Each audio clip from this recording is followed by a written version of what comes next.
Can everyone hear us? That's online? Yes, I can. Thank you.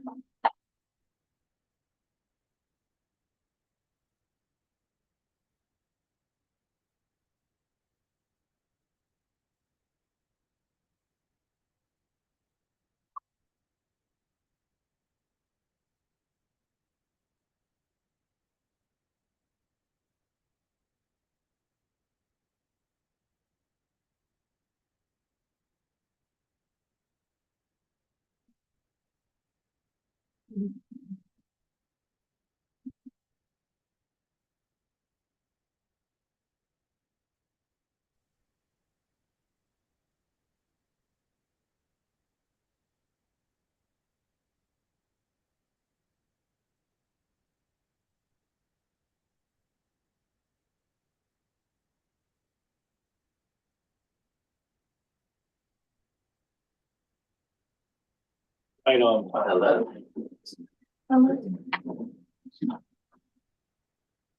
I have everything ready for you.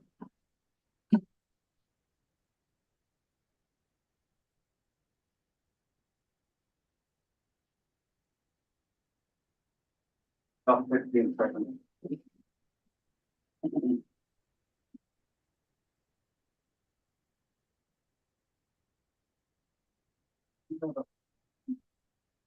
It's right there.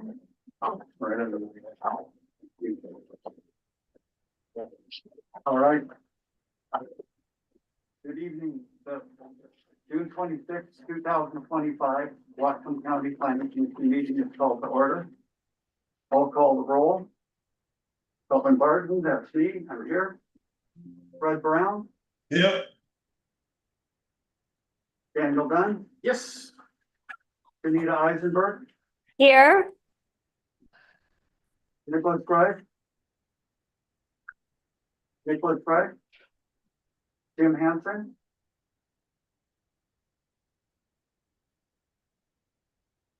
He's here. Jim Hansen, He's here. unmute. Hello. Oh, I just wanted to hear your voice. Julie Jefferson. Julie Jefferson.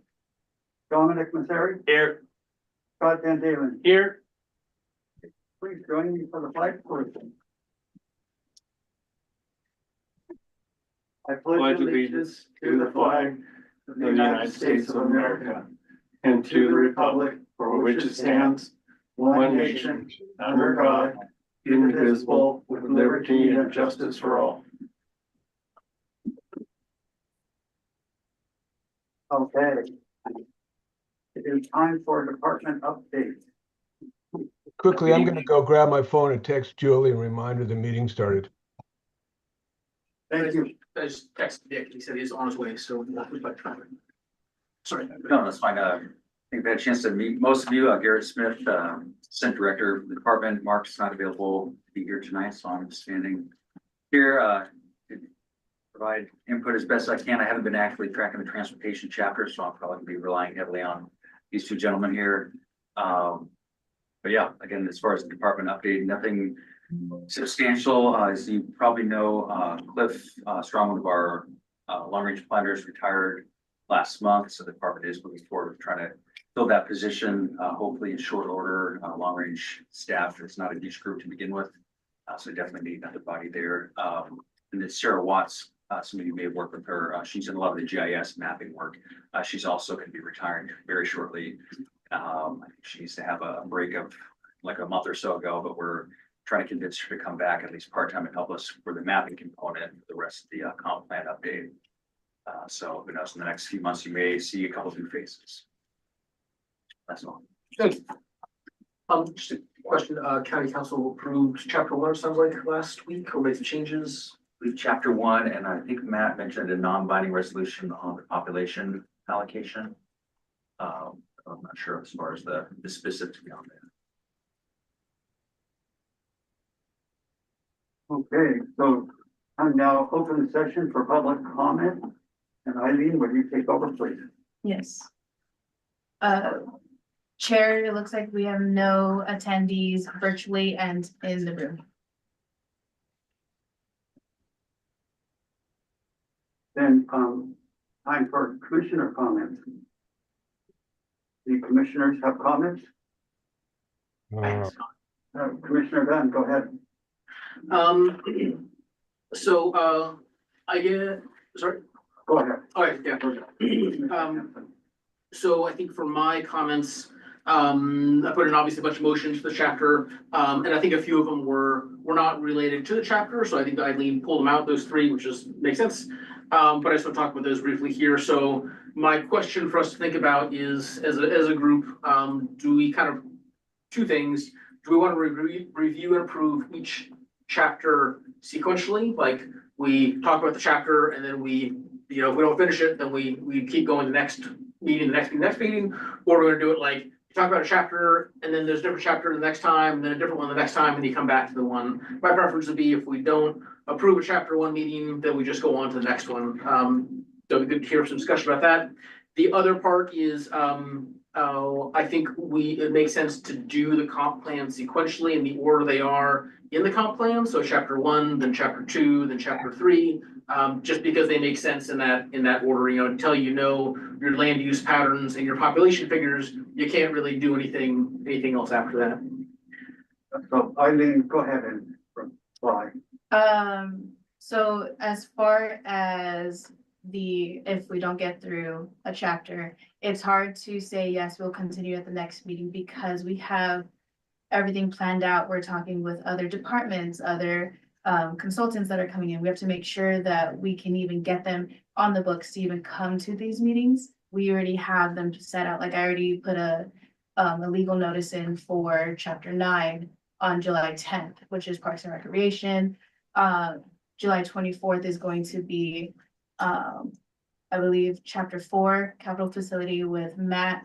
And it's hard to say, yes, we're going to continue because each chapter is so robust. We're trying to make sure that the chapters that relatively should be easy to move on from, and make decisions to move on from, we have first. But things like land use, economics, housing, those ones are huge. Even chapter 12, climate, the new one, and Lauren Clemens is here that can talk about that. Those are bigger chapters that do require more time and more planning. And we can't just say, yes, we're going to go through chapter 1, chapter 2, chapter 3, because it does not work like that with other departments, divisions that are involved. So answering that, and then you asked about, Like, we do one tonight, let's say we don't get done transportation tonight, I'd be interested to hear what the commissioners think, that we continue with it the following week, as opposed to come back to it in a month or so. that's what I'm saying, like, chapter 9 with Parks and Recreation, we can't just say yes. That could be like unfinished business if time permits, but the public hearing and the work session for the next meeting is for chapter 9. It is set for chapter 9. Can I have And can I have a point of order?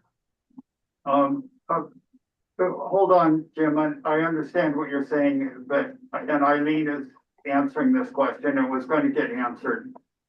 She needed to explain this to us regardless, so. You okay with waiting? It's fine. Okay, all right. You have more, okay, No, it's fine. okay.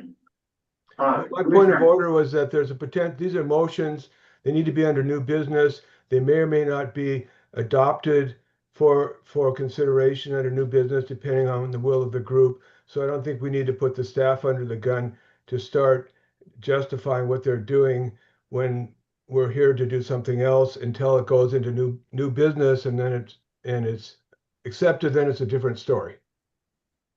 Sure, and that's fair enough. And this is the commissioner comments part, so I'm not actually asking for a response from anybody. I'm just expressing my opinion for things right now. So I'm not putting a motion out there. I'm not asking for any responses. Eileen's welcome to make comments if she wants to, but during the commissioner comment, that's sort of what that time's for. Could I finish my comments?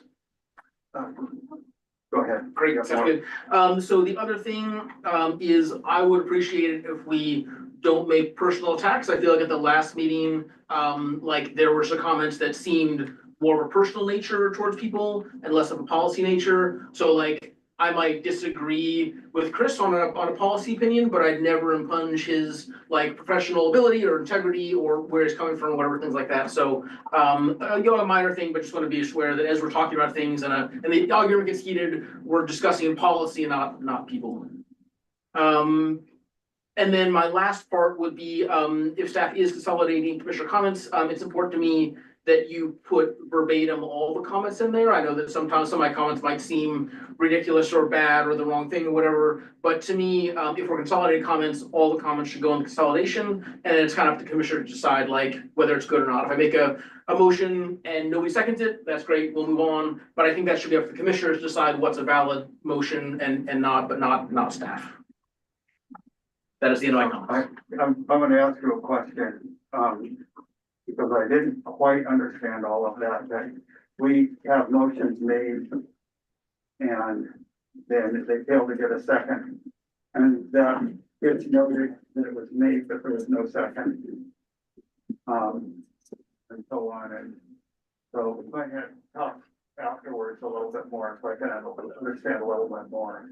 Oh, yeah, so just to clarify, so in this round, staff asked us to submit written comments, which is great, I think that's a good process. And then staff compiled them into a sheet, which is very well organized. But of my comments, I've made, I don't know, 20 or 30 comments, but 7 of my comments didn't make it into that consolidation. And so I'd appreciate it if all of my comments went in, and then we let the commissioners decide which one should be not taken up or taken up. Commissioner Hanson.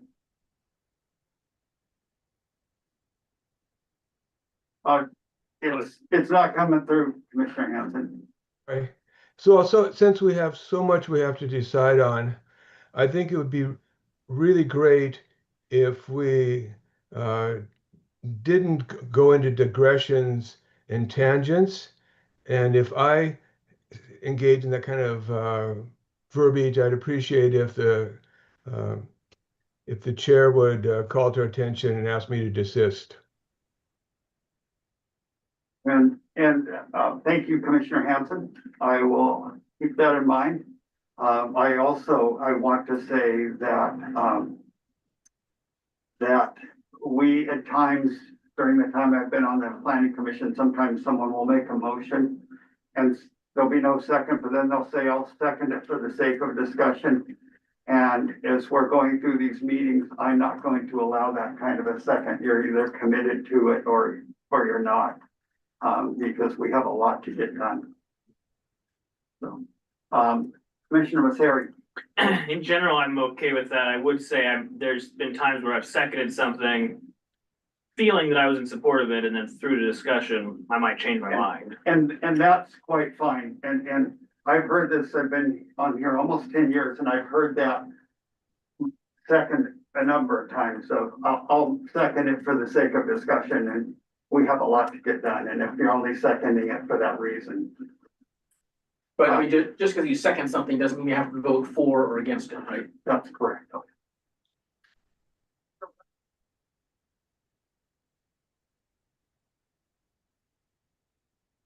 Commissioner Brown. I see your hand. Yeah, thanks. I just wanted to lend support for what Commissioner Dunn was saying. The best person I've ever seen to manage this sort of process was Dana Brown Davis, who was the council clerk for 30 years. She was absolutely excellent in her understanding of parliamentary procedure and the running of the meetings. And one of the things that she did that I always respected is she never reinterpreted a council member's or a constituent's or a staff member's comments. She didn't condense them. She always provided them exactly as they were written. Because she didn't see her job as editing them in any way. So I just support Commissioner Dunn on that comment. Any other commissioner comments? Okay, let's move on. Open session for public comment. I'm sorry, department update. I checked one box too far. I think we're actually on the approval of minutes.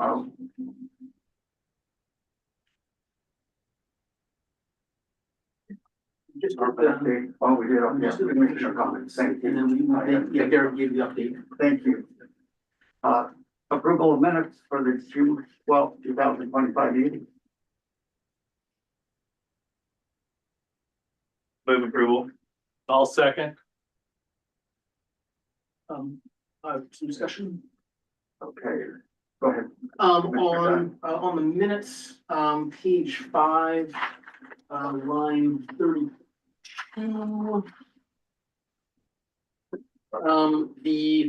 The motion that we amended, policy 6F4, the language that was intended is different than what's in, the current, like, this agenda packet. And the correct language, should be, I can read it out here. So the correct language should be coordinate design, implementation of multimodal transportation system improvements with cities, local community organizations, associations, or other governing structures, collect and use the best available data, to identify, analyze, and prioritize multimodal transportation based on the following criteria. Our motion had been, was approved, had been about the collect and use best available data. And in the agenda packet, that is on a bullet point farther down, but it was intended to be in that opening paragraph.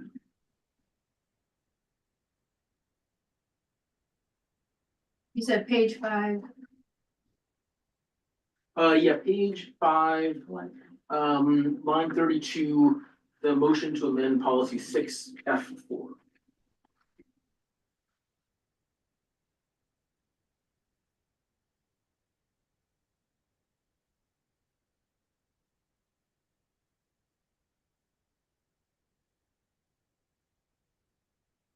Look into that. Yes, I'm looking at it right now. Okay. So you said you wanted it to be where? Which one is this? So that was a separate motion. The only amended motion for the second one, which is the original, the one that you said moved to remove the Coast Millennium Trail section on BP's property. So the only amended motion for that one was Commissioner Grimes, which moved to amend the current motion and remove the Coast Millennium and Beta Baker trail maps from 6.2, 6.7, and 6.8 from the transportation element. And then after that was voted, the next vote, which is the next one, was, it says amend the motion, replace the main motion. So then yours was the third one to amend policy 6F4. Oh, correct. Yeah. So then what are you? So, page 5, line 32, I moved to amend policy 6F4 and insert these words, collect and use best available data. And then in the agenda packet on page 6-10, policy 6F4, those words are in there, but they're way down at the bottom. There's a bullet point. It's a bullet point, collect and use best available data, where it should be in that first paragraph, page 6-10, policy 6F-4. There's a paragraph that begins coordinate design implementation. And so the phrase that we used, collect and use best available data, should come before the words identify, analyze. So just taking in the words that were in there and just moving from the bottom of policy 6F4 to the top.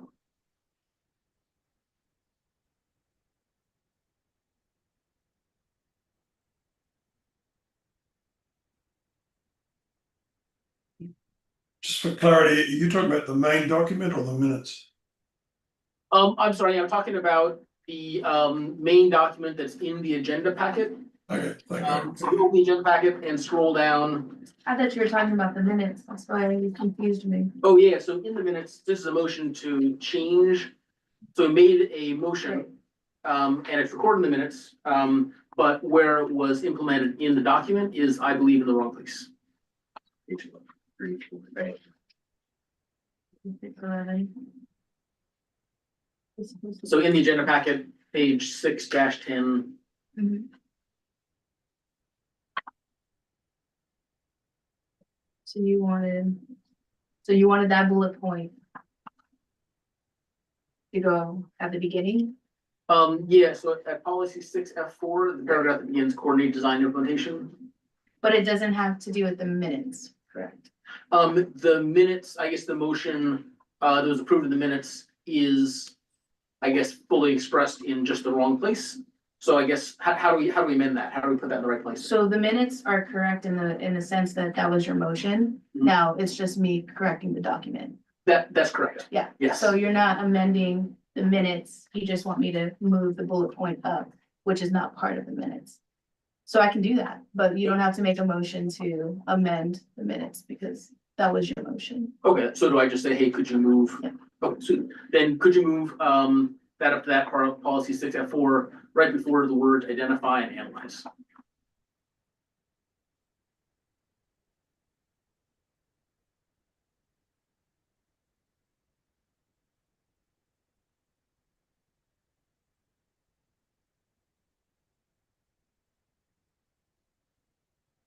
And I will make that once we open the documents up here.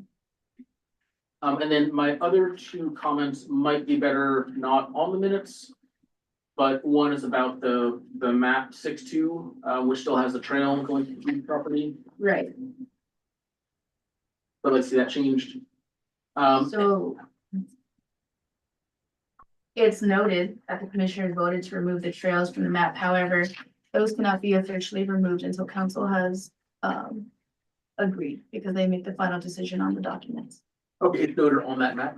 Yeah, so commissioners voted to remove the trails from the map. Okay. So good.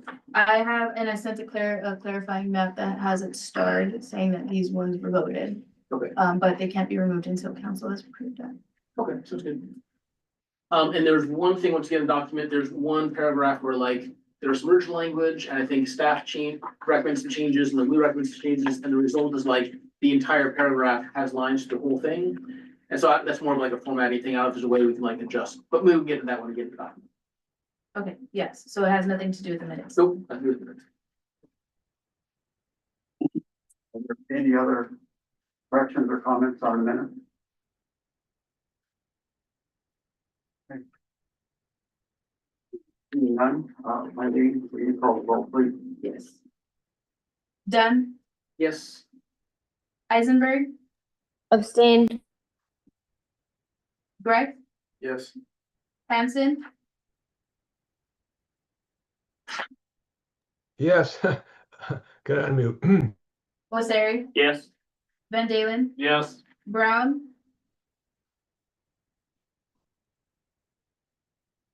Brown? Oh. Barton, Yes, passes. all right. So it's time to continue on with our meeting topic, work session from last time. And let's see. I'm not sure who's doing the presentation tonight. We're talking. Chris.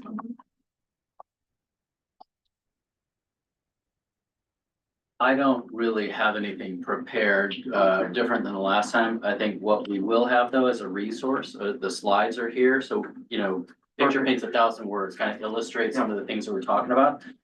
So as we continue through the document, anything that comes up, we can go to the slides as a resource. Okay, so that's it. Actually, Let's hold, excuse me just for a moment. Commissioner Hanson, I saw you had your hand up. Yes, I'm having a little bit of a confusing time dealing with the amendments since we had a bunch of last minute comments and amendments from the Whatcom Transportation Authority. And they're not incorporated in the overall master document. So it makes it a little confusing to me as in what order we should do things. I don't know if someone came up with a good way to deal with this. Oh, I'm not sure anybody has an answer for it right now. Anybody here have an answer for that? You just gotta pick a place to start. We Okay, could go chronologically, or we could go by WTA, the Climate Advisory Committee, commissioners, and just decide which we want to take first. Those are kind of the two approaches I think we could take. Can I make a suggestion? So with, Yeah, go as, ahead. as it relates to the slides available, I think one of the ones that's gonna be really helpful and kind of fundamental for everything that's gonna get discussed tonight is going to the slide that depicts, how level of service has traditionally been measured. It's a graphic. It is slide number 11. Okay. Okay, so we'll just leave that up and I think that is kind of a natural starting point because I think it actually informs a whole bunch of other things that are gonna be discussed.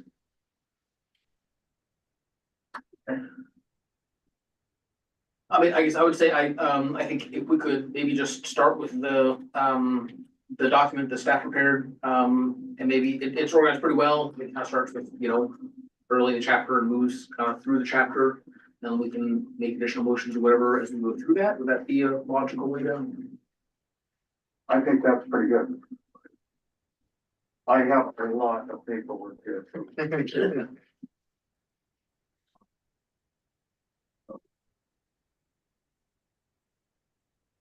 Right. Well, you submitted several motions. And anything that you can combine into one motion from two or more would be great. So go ahead. You're done. Great, sounds good. So my first motion really has to do with the whole chapter. And it's a motion to make the top priorities in this chapter, the safety of all transportation users and the efficient movement from point A to point B, whether in a car, bus, bicycle, or ag tractor. And the reason that's a motion that I make and is an important starting point is because I want to understand, does the commission feel like, is that the most important thing about this chapter? That we're talking about safety, or we're talking about transport, and it doesn't matter, you know, whether you're on a bicycle or a car or an ag tractor or whatever, that is the core. So when we're looking at what we're doing here, like those are the two core things, safety and efficiency.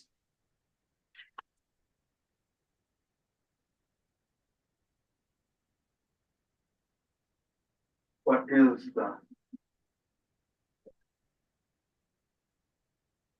guess a clarifying question I would ask is there text changes you're proposing to effectuate that? And would you intend that would be like the introduction of this section or somewhere in the other parts of the document? Or you intend that to be changes throughout the document, in which case I don't know how the operation looks. Yeah, that was my starting question, and say, if we're on page with that, then that would change, or I come back with maybe in the future, some motion to change the language in the intro to clarify, like, the point of this thing is safety and transportation. Commissioner Hampton, go ahead. And I'm sorry, just a point of clarification. Do I have a second? Because if there's no second, we don't have to talk about it. We do not have a second. Great, we'll move on. Let's see, my next motion is to change the wording on goal 6A. To provide for the safe and efficient movement of people and goods throughout the county by establishing and maintaining standard levels of service, motor vehicles, and creating and maintaining new multimodal level of service for transit, bicycles, and pedestrians. That's because there's two things. There's an LOS, which is specifically for vehicles, and there's an MMLOS, which is specifically for transit, bicycles, and pedestrians. They're not actually separate. I just say, if we have a second, we talk about it. We don't have a second, then. I'll second that one. Okay, we have a motion and a second. Will you restate the motion? And will you go, I move to, Yeah. I move to change the wording on goal 6A to quote, provide for the safe and efficient movement of people and goods throughout the county by establishing and maintaining standard levels of service, LOS, for motor vehicles and creating and maintaining new multimodal level of service, MMLOS, for transit, bicycles, and pedestrians.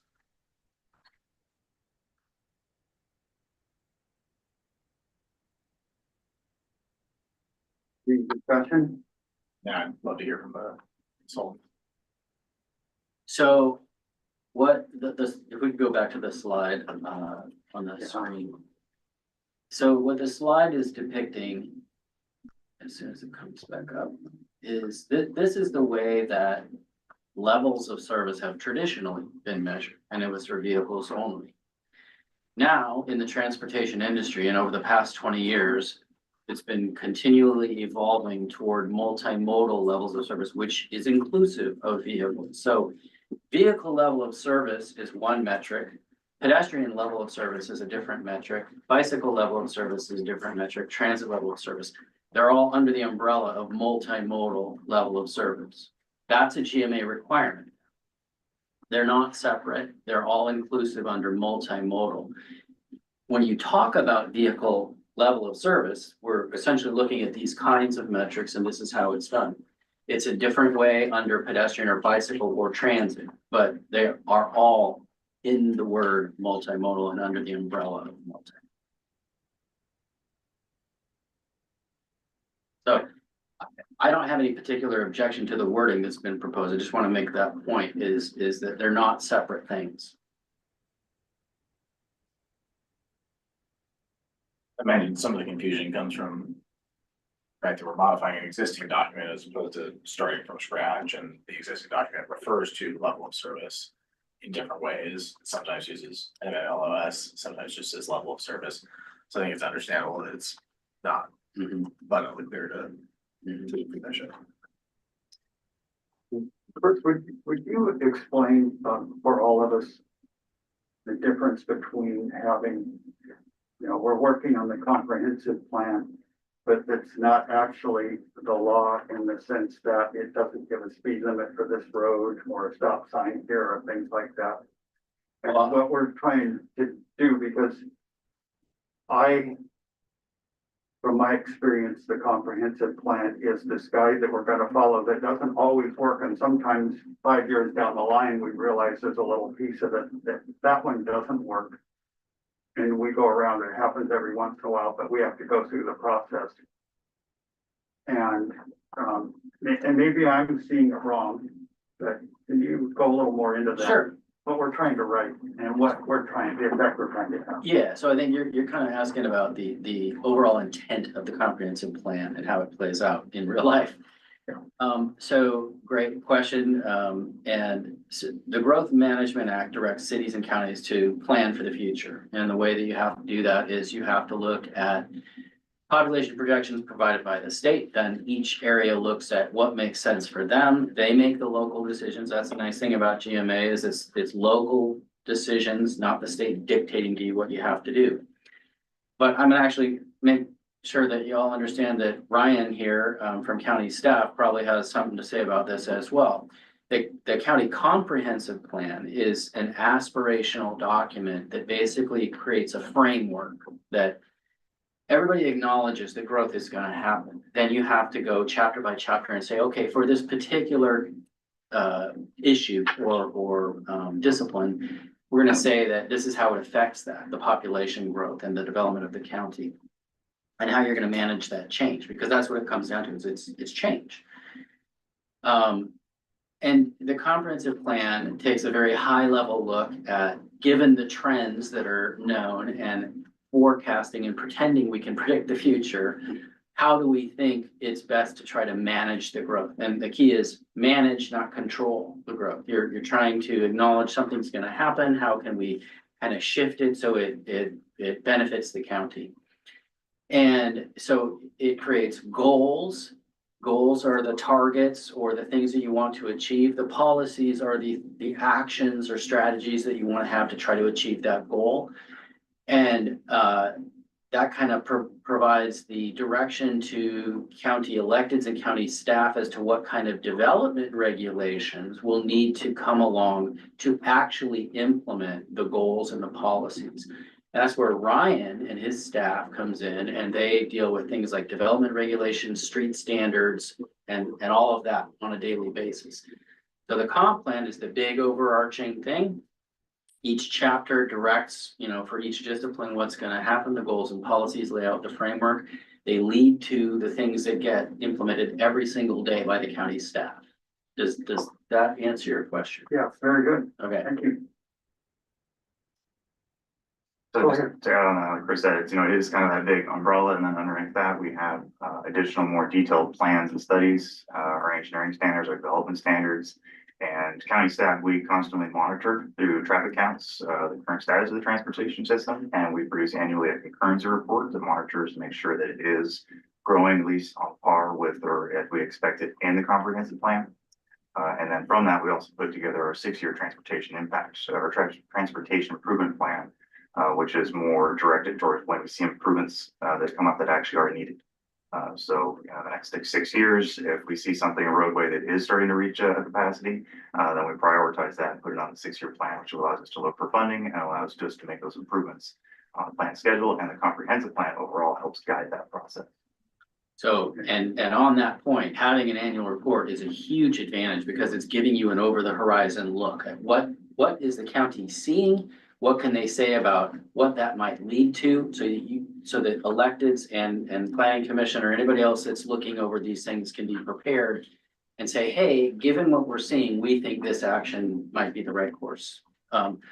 So the annual concurrency report is something that's currently happening and has been happening, and what's being proposed in terms of level of service standards, whatever mode you're talking about, is an expansion of the existing document in terms of not just looking at vehicle issues, but all these other things that GMA is requiring to provide more information by mode, and then making decisions that lead to potential investments in the transportation improvement program, which is also updated every single year.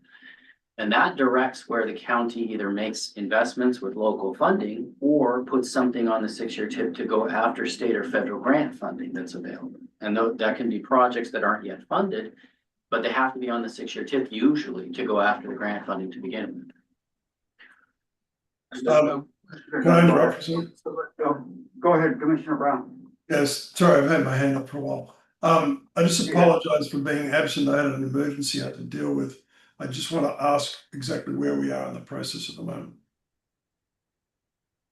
We are, Commissioner Dunn has a series of motions, and the one we are on right now, he was recommending that the safety be moved up to the top of it, or a safety issue. And go ahead. Sorry, just to clarify. So I made the motion about making safety a main thing. I didn't get a second. So that one, we can move on beyond that one. The motion I have now on the table, is to change the wording on page 6.4, goal 6A, provide safe and efficient movement of people. And so we're talking about multimodal things like that. I definitely love hearing from Crystal here's perspective. I think when there's motions, I would also love to hear from commissioners, as well. Okay, so just for clarity, you're on which motion at the moment? It's the first one on the page and all the combined motions. Okay, all right. Yeah, sorry, I had someone trying to get into a building. So I had to deal with it. So my apologies. Just a comment on that, for the multimodal level service, in the document on page 6, There was one. about the middle of the page, under level of service, other modes, and this is where I read it and I was like, this is why I wasn't happy with having multimodal be used throughout the document to the exclusion of level of service. It says GMA also requires counties to include multimodal level of service, which LOS standards for pedestrian, bicycle, and transit modes in the transportation element. It doesn't say cars, doesn't say ag, doesn't say business, it's specifically pedestrian, bicycle, and transit roads. So we could change that word, so we're super clear. Yeah. That multimodal includes everything. Yeah. So multimodal LOS includes LOS for cars, includes LOS for anything else we have. I know that WTAP does the bus thing, but like theoretically that would be there. If we're in agreement though, like that's the big change. That answers my lot of questions. I'm comfortable using multimodal refers to all kinds of transportation. I'm not comfortable using it if it only refers to a very specific, like bike, pedestrian, whatever kind of thing. Yeah, understood. And I think, yes, that the wording right now, it's a little bit confusing. It is an addition of GMA. It should simply be a statement that under multimodal, it's all these things. Okay, so how do we phrase that best? Can I make a recommendation? Yep. So in the document, there's the level of service other modes. Section above that is level of service motor vehicles. Under the header of goals and policies, I think you could, under goals and policies, just add the sentence that starts in the level of service other modes. So GMA, instead of saying also requires, you'd say GMA requires counties to include multimodal level of service standards for pedestrian, bicycle, cars, whatever, motor vehicles, and transit routes and transportation elements. And then you can just drop that section up there and then basically be done. You write it on the back here, just write it. So. You know, I have my handwriting. It's completely illegible. Oh, he's got it. But I mean, the easiest thing to do might be just to go look at the document here. Well, what and I'm fine with that, but we have a motion on the floor that we. Right. I'm gonna ask you guys to withdraw it, and then we need to make another one. So, would both of you withdraw the motion? Go to that. Sure. Yep. Okay, so the motion is withdrawn. So now let's put it together and then, Go get a tape or whatever's fastest. We have a lot of things to do tonight. whatever. It's gonna do. Definitely fastest. Okay, right. Oh, you took it. Well, yeah, I'm just. Right.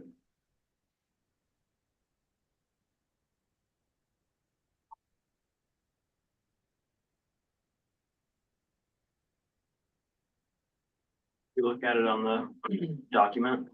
Just one moment.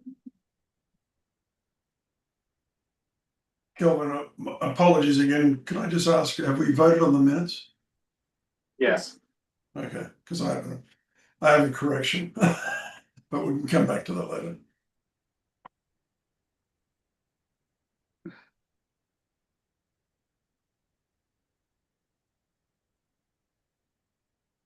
Page 6-3.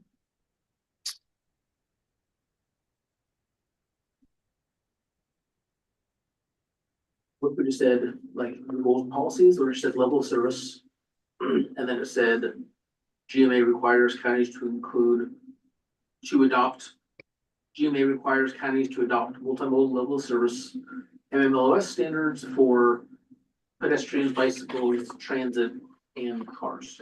Commissioner Dunn, go back out to Chris and see. what- Oh, I think vehicles is a little bit more inclusive. It's just any kind of vehicle. I mean, we should just use other vehicles. That's what. Yeah, sure. Here, right. Yeah. Yeah, I'm just trying to make sure the rest of that section doesn't start looking weird. If we pull this out.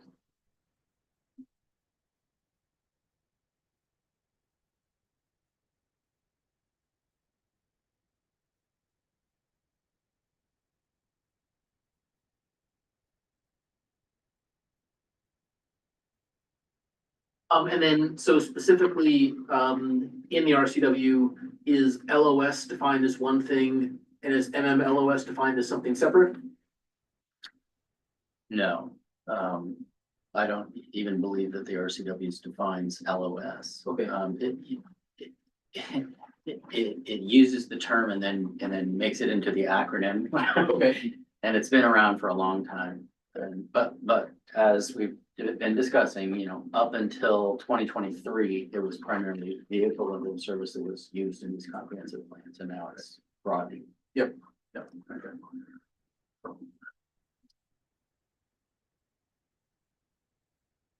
And are we required, like this one says, it's required to adopt level service for arterials. Do we want to keep that language, or to be like buses, motor vehicles, whatever? And So right now, we're defining multimodal, I think Yeah. so. and so that's what our motion is about. Yeah, so can we go up slightly? So basically what I'm looking to do is just take this first sentence out and move it to the above section, but something else that as I'm reading this, I'm now confused by is the next sentence says, Whatcom Transportation Authority, WTA, is the only public transit agency in the county. Pedestrian, bicycle, transit, and ferry. Whatcom County does not establish level of service based on volumes or facility capacity. And I don't know if anyone else finds that sentence to make no sense, but Yeah, it doesn't read well. It might be just good to take the words only public transit agency in the county out, because it's not, Lummi Nation actually provides transit as well. but it's also like the whole sentence makes sense. You could, Right? Like, what, yeah. Like, I just, like, I think somewhere in the editing process here, we've broken this whole paragraph. Yeah, Yeah. the sentence needs to be rewritten for sure. Which one? It's the second sentence. Go ahead. Yeah, There. it seems like staff and consultant kind of agree with the intent of this. I wonder if they could work on this, and then when we see the chapter again, put something in there instead of us spending Yeah, I so long trying to Okay, Sure. rework this. Yeah. okay. So that our motion, that you made a motion? So Yeah, I actually, we think- haven't made the motion yet, but. Yeah, I mean, I'll restate as the motion to direct staff to include an overarching explanation of multimodal level of service under goals and policies to precede the sections level of service by other vehicles and level of service other modes, as well as to rework the section level of service other modes due to due to issues that have arisen during our discussion in the readability of that section. And would you say to include the words motor vehicle in the definition of MMLS? Sure, yes. Okay, we have a motion, we have a second. Second that? Okay, we have a motion and a second. Any further discussion? Eileen? You call the roll, please. I know you're. I've had my hand up for 5 minutes. I am sorry, Commissioner Hanson, go ahead.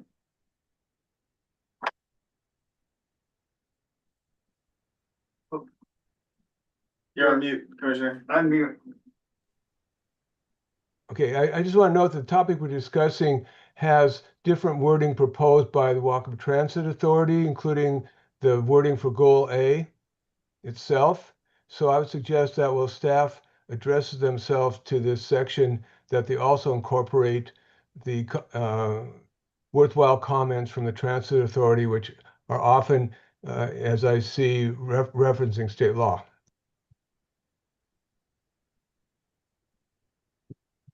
Happy to incorporate the comments from WTO. Okay. In fact, I was communicating with Hayden from WTO this afternoon on those comments. Okay, that, we're gonna put that in, Commissioner Hanson.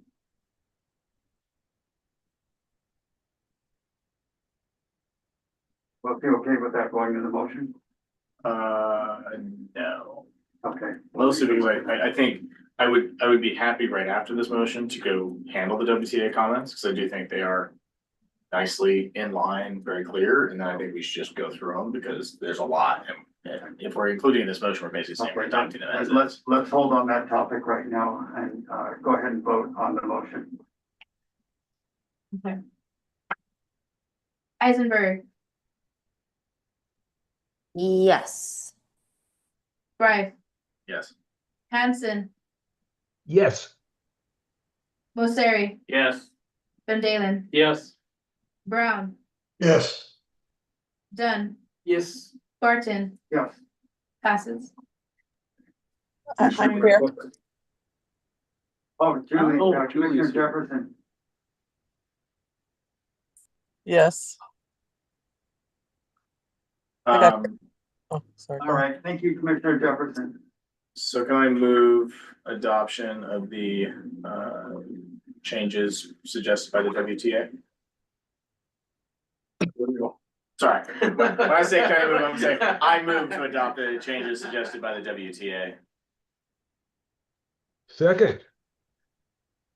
Cool, so I don't actually know that I agree with all of them, but there's obviously a lot, and I think we should just, now we can discuss them and folks can. If folks have had more time to go through it, I think we got them pretty late. Would love to know what thoughts people have about them.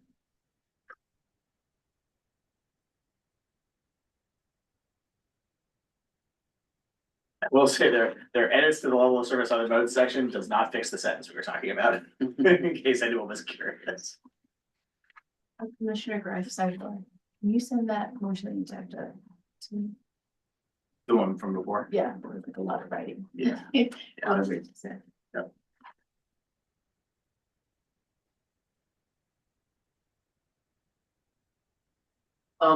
Is anybody familiar with like, or WTA here, if you're familiar with WTA, can they speak to the? So, the essence of what they were communicating in large part is now remember, the chapter was written in 2016. And so WTA has since moved away from a strategic plan, which is referenced in the current the transportation element we're trying to update. And they created a long range plan that goes out to year 2040. And so it's a 20-year plan. And what Hayden has been saying is they're no longer relying on this 6-year strategic plan for the quote levels of service that they used to have. In fact, they don't even do that anymore. They look at a combination of on-time performance, which is the bus gonna be on time, or ridership. And those are two both critical metrics for transit. Ridership dictates how much frequency you can provide, and whether the bus is gonna be on time is about convenience for people trying to get on the bus. But they look at both, and so that's really how they're doing things these days. And a lot of the other things that they were suggesting are just kind of helpful edits, and certainly have no issue. I work hand in glove with WTA all the time on all sorts of different things. We're working in Linden, Ferndale, Blaine, and the county to update all these things, and we're working with WTA on all of them. Just point of clarification, the WTA document, is it just the stuff that's in red text that they added? Yes. Or is there, Yes. okay, so there's nothing actually in line that they did, it's just the red comments? Yeah. Okay, that's super helpful. It is just the ones that are like with a cloud run kind of thing. Yeah, or arrows from the side. Yeah. And just so for a little more clarification, so Hayden at WTA, he also provided information for a portion that you guys haven't seen yet. Chapter 9 of Appendix E, the capital facilities, on which you will eventually see, but WTA helped inform that chapter, which is transportation as well. You guys, it'll come to you eventually, but they have more information in there that's more current than what you're finding in here. I guess for me, the broad question about WTA is what's the correct LOS? It sounds like in this document, it's, did you make ADA, train stops, which is, it's good to have those, but is that really the right LOS? And it sounds like what they're saying is they're starting to go more towards ridership and on-time performance, which makes sense to me as a more legitimate, like, reasonable. No, what Hayden was saying is they actually mostly look at on-time performance, and that is something that, number one, the county has no control over, nor does WTA, quite honestly. The other thing is that he was trying to make comments about the ADA component, in that, yes, that's very important. And by the way, they have a program for that. He says that, and that's also been brought up as a way in the EIS, how the county can potentially look at doing something like that, as well as Chapter 9, which you haven't seen yet. And so there is no one right way to do it. And in fact, what GMA directs the county to do is the county is required to adopt an LOS metric for transit, even though you don't control or provide transit. It's a little odd, but that's why we're saying, hey, if you're required to do it, why don't you adopt something that's gonna provide benefit to the county at least, but also mutual benefit to the county and WTA. The county has this ADA transition plan. It's required by law. Any transportation improvement that you're gonna make has to be ADA compliant now. And so if you're gonna have to do that within the county right of way, why don't you use bus stop locations as a way to help prioritize some of those ADA upgrade investments that you do in the 6-year tip? There's gonna be a line item in the 6-year tip for ADA.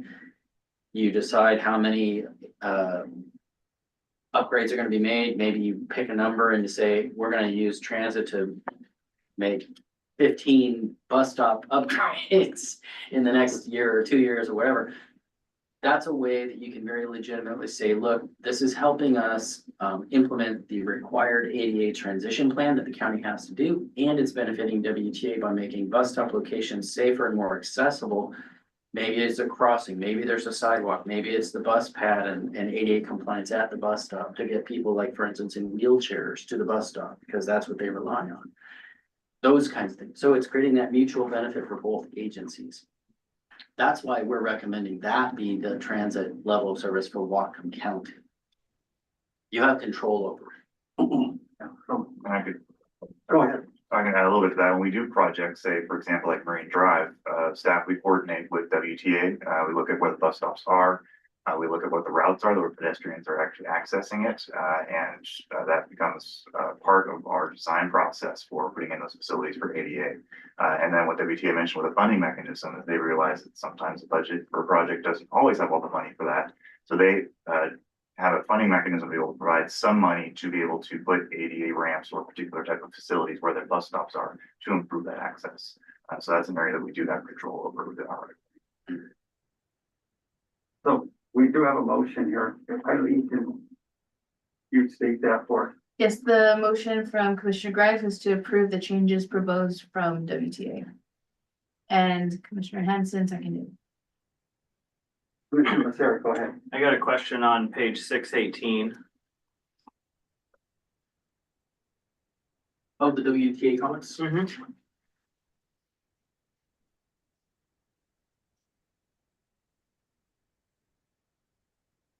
It's probably the same page on the packet too, but theirs just has the highlights on it. Yeah.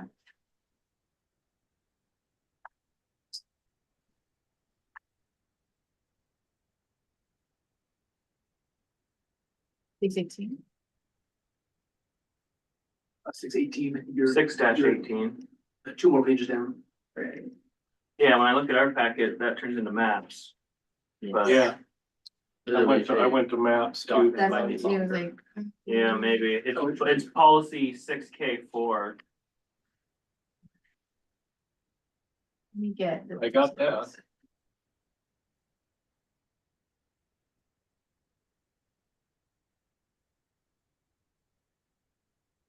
Question of that.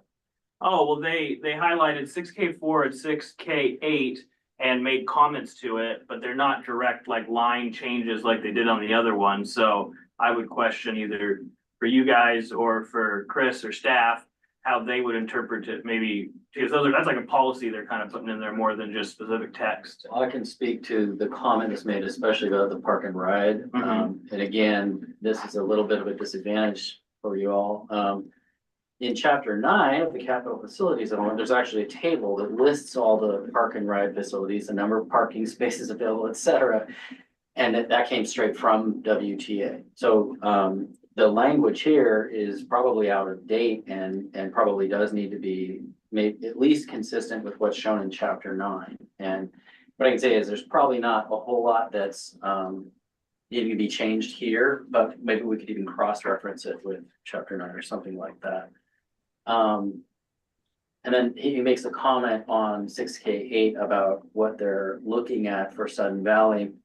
And he wants to make sure some terminology is not confused with what they're doing with the current study they have with bus rapid transit. So you have some guidance on how you think you would change, rewrite those policies. to Sure, fit with that? especially related to what he's saying, Mhm. yeah. Okay. But we also could say, considering these are not new, right? These are, all this language is existing in the last comprehensive plan. It may just be out of date and we could just strike all of it. Something else to consider. Yeah, and I mean, to be fair too, it, 6K8 as an example, it's simply saying explore. say anything. It's just saying, hey, think about doing this. Yeah, it's should versus shall. And I see a lot of should, and you're like coordinate with and explore enhanced is very much like a, hey, maybe possibly you think about da versus thou shalt is different.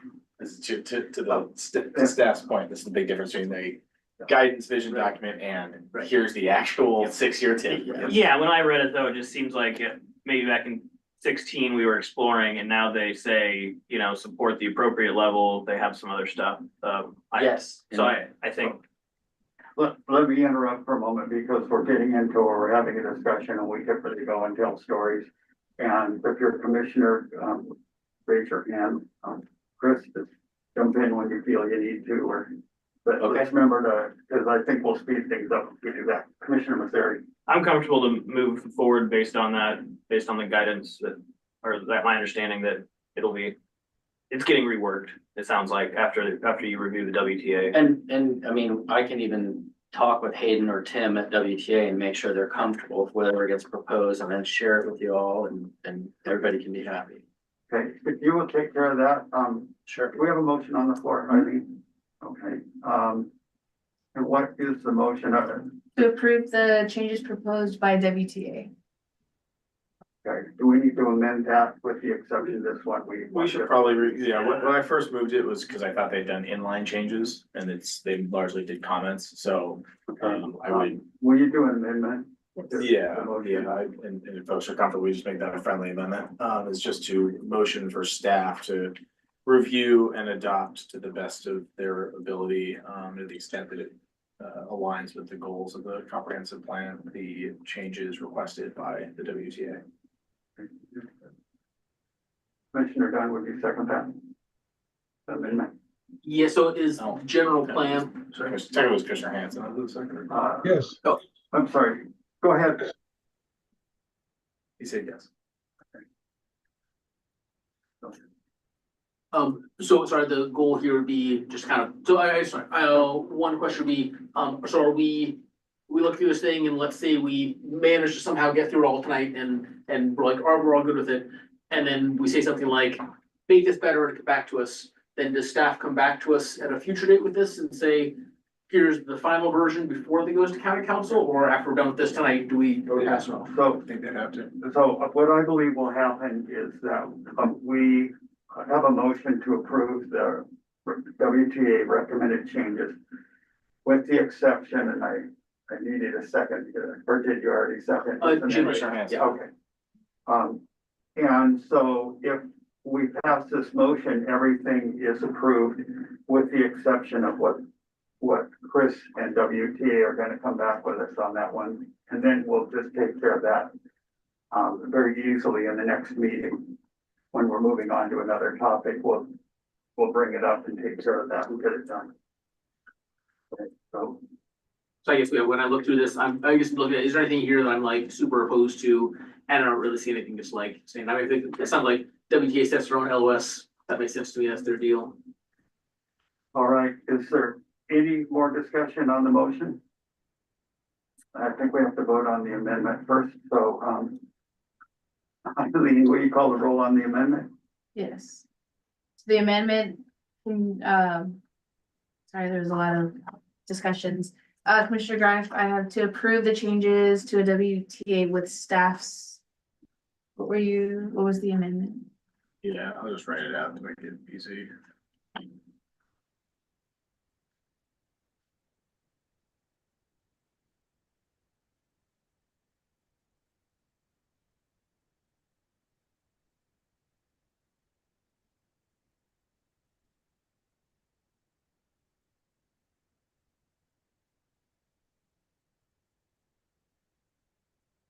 So motion to direct staff to incorporate the recommendations provided by WTA to the extent that they do not conflict with the overall goals of staff.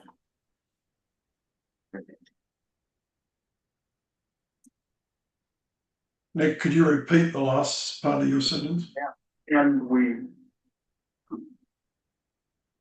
need it in there. That we are not, but, you know, they're gonna rework that and come back. You know, we're approving all of it except the part that needs rework. So, Point of order. go ahead. In the past, I'm getting the impression just with the amount of level completeness that this document is, we haven't seen appendix E. There's still stuff, you know, I don't know who else is still putting stuff up. We've got, the Climate Advisory Committee and WTA. It seems like, and I think if there's specific stuff that someone wants to change, that's great. But if this is just like advisory stuff in the past, we've advised staff, hey, this is our intent. Can you go back and rework this? I don't know that everything has to be a motion to say, you know, officially, we move to advise you to rework this. At least that's the way we've done it a lot in the past. And I could be wrong, but I'm taking it more of we're accepting their work with the exception of that one. Aren't we gonna see every chapter again at the end? Yes. Yeah, and yeah, it's approving it to go on to the package and we'll get the whole thing back again. It would be a preliminary approval at this point. That will then be presented to council and they will make their edits and then the final will come back to.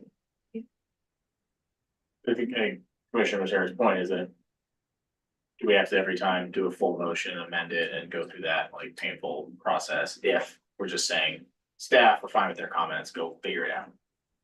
And we can, I think that's up to chair or commission's discretion as to how we want to handle that. Go ahead, Eileen. So in the past, when there's an amendment to the motion, especially if it's like, oh yes, I motion to approve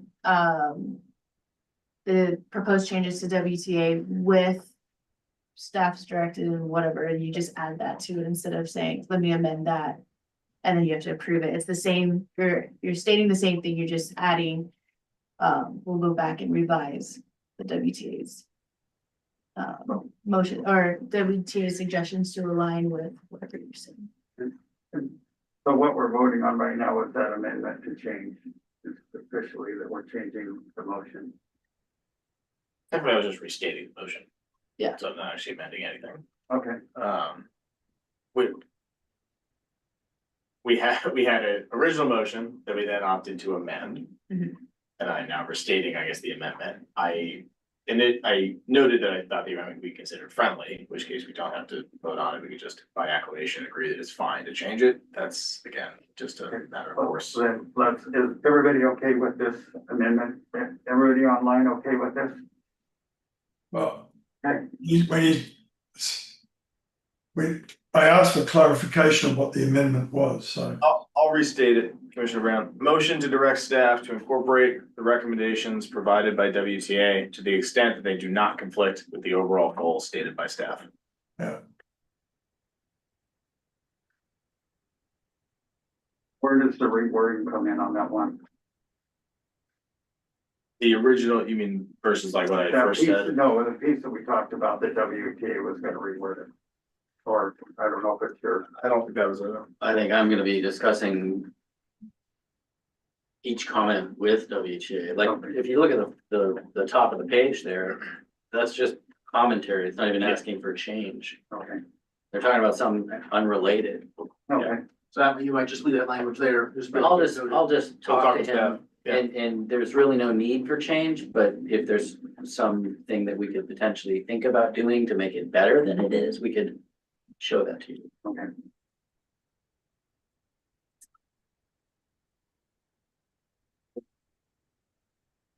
Just, I think that's end of debate, so I think you're ready to go. Okay. Any other business? Yeah, we can keep going through the. Okay. motions there. No, we need to vote on that. We're gonna vote on that, yeah. If- We're gonna vote on Unless that. Commissioner Becerra- Well, that was my approach, but I do think you have a motion that we do have to vote on. Yes, Yeah. This needs to be voted on because you're incorporating it in the document. And just put my opinion with that, I think it is, sometimes it is like, if we're just like, hey, just take your comments, whatever. I think it is helpful to me to have that direction from commissioners, so like, if we're like, yeah, we're just gonna kind of like go work on this thing. If somebody's like, no, that's a bad idea, at least when you have the motion in a second, then you have a chance to like have a little formal discussion on like, oh, are we just saying accept this thing or not? So I guess I would be in favor of continuing it in the more of a little, slightly more formal motion thing. And motion could just be accept WK's comments and like rewrite it, make it make sense. And we're all good with that, but that kind of puts it on the record like, hey, we're all good with that. Versus we just kind of say, yeah, we think it's it gets a little squishy to me, but that's just my opinion. All right, Eileen, are you ready? I am. Okay, Brown, Yes, Dunn, Yes. Eisenberg, yes, Gripe, Yes. Hanson, Yes, Jefferson, yes, Mosseri, Yes. Van Dalen, Yes. Barton, yes, Haskins.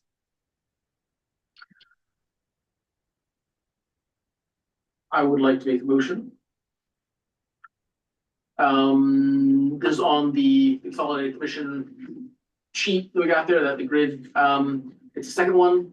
And there's the motion to change policy 6A1, make level service for all county controlled roads C or better. And there's another one in that one, but I think we'll do these one at a time.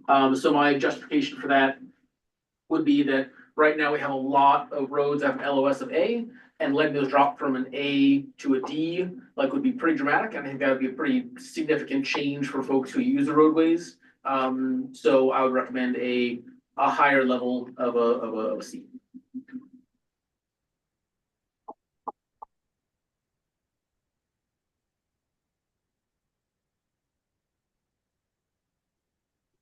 and but I don't see there's a second, so. Let's move No, on. second, moving on. My next motion is to, oh, sorry. Go ahead. My next motion is to change policy 6A1 to include a level of service for fatalities that involve motor vehicles, buses, bikes, and pedestrians. My rationale on that one is that again, it goes back to like, the most important thing is safety and efficiency for all users. And if we're not measuring fatalities or orienting our like spending infrastructure and planning towards fatalities, then we're sort of, to me, kind of missing that main safety kind of thing. We just restate your motion. Yeah, motion to change policy 6A1 to include LOS for fatalities that involve motor vehicles, buses, bikes, and pedestrians.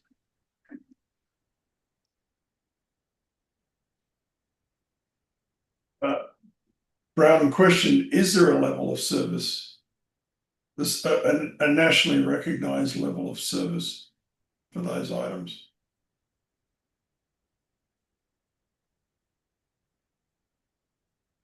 Let's go ahead.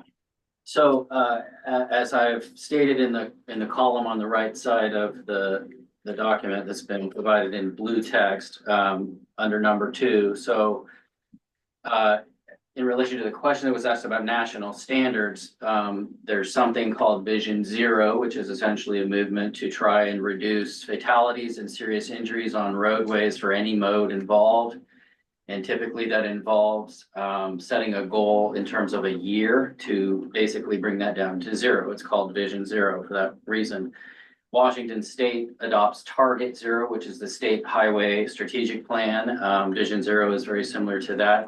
And more locally, the Whatcom Council of Governments just completed the Regional Safety Action Plan. And in that, Whatcom County joined everybody else in Whatcom County to adopt Vision Zero standards to reduce fatalities and injuries by the year stated in that document. And those are the closest you can come to national standards for reducing fatalities and serious injuries. So there is some independent objective measure for these standards that are being proposed. Yes, and Whatcom County joined all the other jurisdictions in adopting those by resolution in that document. Okay, all right, thank you. So we don't have a second for this one, so move on to your next one. Go ahead. Great, sounds good. Let's see, my next one is on page 6, policy 6A-9, motion to change to the transit MMLOS is based on the amount of time that people have to wait for a bus, how long it takes to get to the location. And I think we kind of had this discussion already about what the county can control versus what it can't.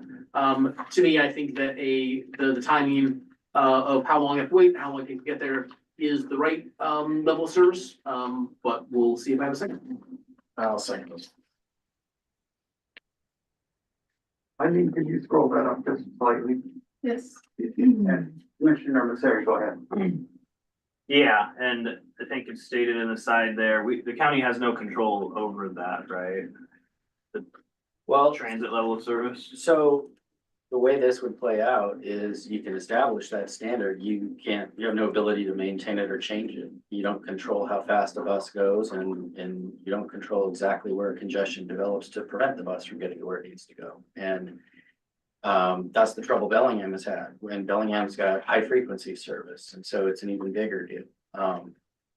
Again, back to what we talked about earlier, what the county can do with transit is establish something that it actually has some control over and can gain some benefit from.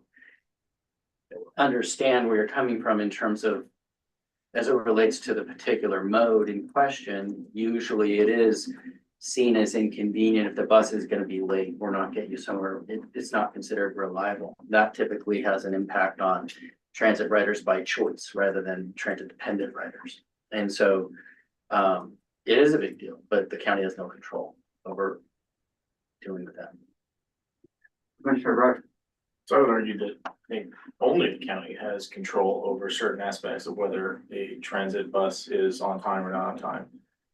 WTA has absolutely no control over how we build our intersections, whether or not we create bus lanes, like any of those aspects are very much within county roadways, our authority and not WTA's authority. We don't control how often they run their buses, how fast they drive their buses, whether or not they break down frequently. Agree with that 100%. But I do think there are significant things that we are able to affect in terms of level of service defined as how the bus runs on time and where it gets caught up in traffic, and the concept of a level of service that only ties to one user population and does not tie to the actual like transit aspect of it, does seem quite strange to me. So I am curious for staff to talk about the note that they left on this one about changes to definitions of level of service generally proposed and consistent with WSDOT multimodal level of service guidance. I haven't read that guidance, but for someone who has, is ADA accessibility the main recommended level of service guidance for counties for MMLS related to transit?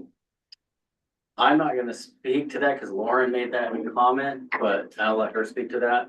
I can follow her, whatever she says. Commissioner Hanson. You had your hand up. I'm sorry, I might not be hearing clearly. Was there a second? Yes. There was a second. Okay, thank you. I would like to speak to it, and what I want to point out is that WTA is not a county, it's not a county organization. It's not part of Whatcom County government, and Whatcom County government can't tell them how they're going to do their best and how often they're going to run and things like that. I also want to point out that some of you know that I was whole career in transit, and I wrote a software program where you can take your trips and that data that comes off your GPS, you can stick that in and it'll tell you, you can type in, I want, for instance, where we were at in off-peak 95% on time and on-peak was 70%. You could type that 95 in and it would take all your stuff and it would tell you how long the trip needed to be, how many minutes to do it, the time of the trip. At every time of day, it would tell you how many minutes you had to run based on all that data that you're gathering off your GPS. And so you could take your peak and I think it was 70%. It was by ordinance, but that was a transit agency that was owned by the municipality. So it's not something Whatcom County can dictate that if you're going to run a bus in Whatcom County, you have to be on time this much. But there is a program that they can do that to calculate that. But I don't believe that we have the ability to tell Whatcom County to tell WTA what their timing is and how often that they have to be on schedule or things like that. Well, perhaps related to that, and more of the point is, at some point you can adopt a standard like that, but if you're gonna do something about it, there's a cost. And that means Whatcom County needs to invest, and Whatcom County needs to invest in transit infrastructure to make, or do something to get the bus through there on a more reliable basis. And that can be a staggering cost when it comes to intersections. And being as Whatcom County doesn't have the authority to tell them how long their buses could take to get somewhere, or you need to add more time or things like that. I believe the motion is actually out of order because I don't think Whatcom County can tell the WTA how to run their operation. They can over safety issues such as we don't want you going down this road because this road needs to be completely reworked because you're going to break the asphalt up. But I don't think that Whatcom County can tell WTA to increase their running time so they're on schedule. Go ahead. So I'd love to hear from staff member on the question, Lauren, yeah. May or may not have. Yeah, hi everyone.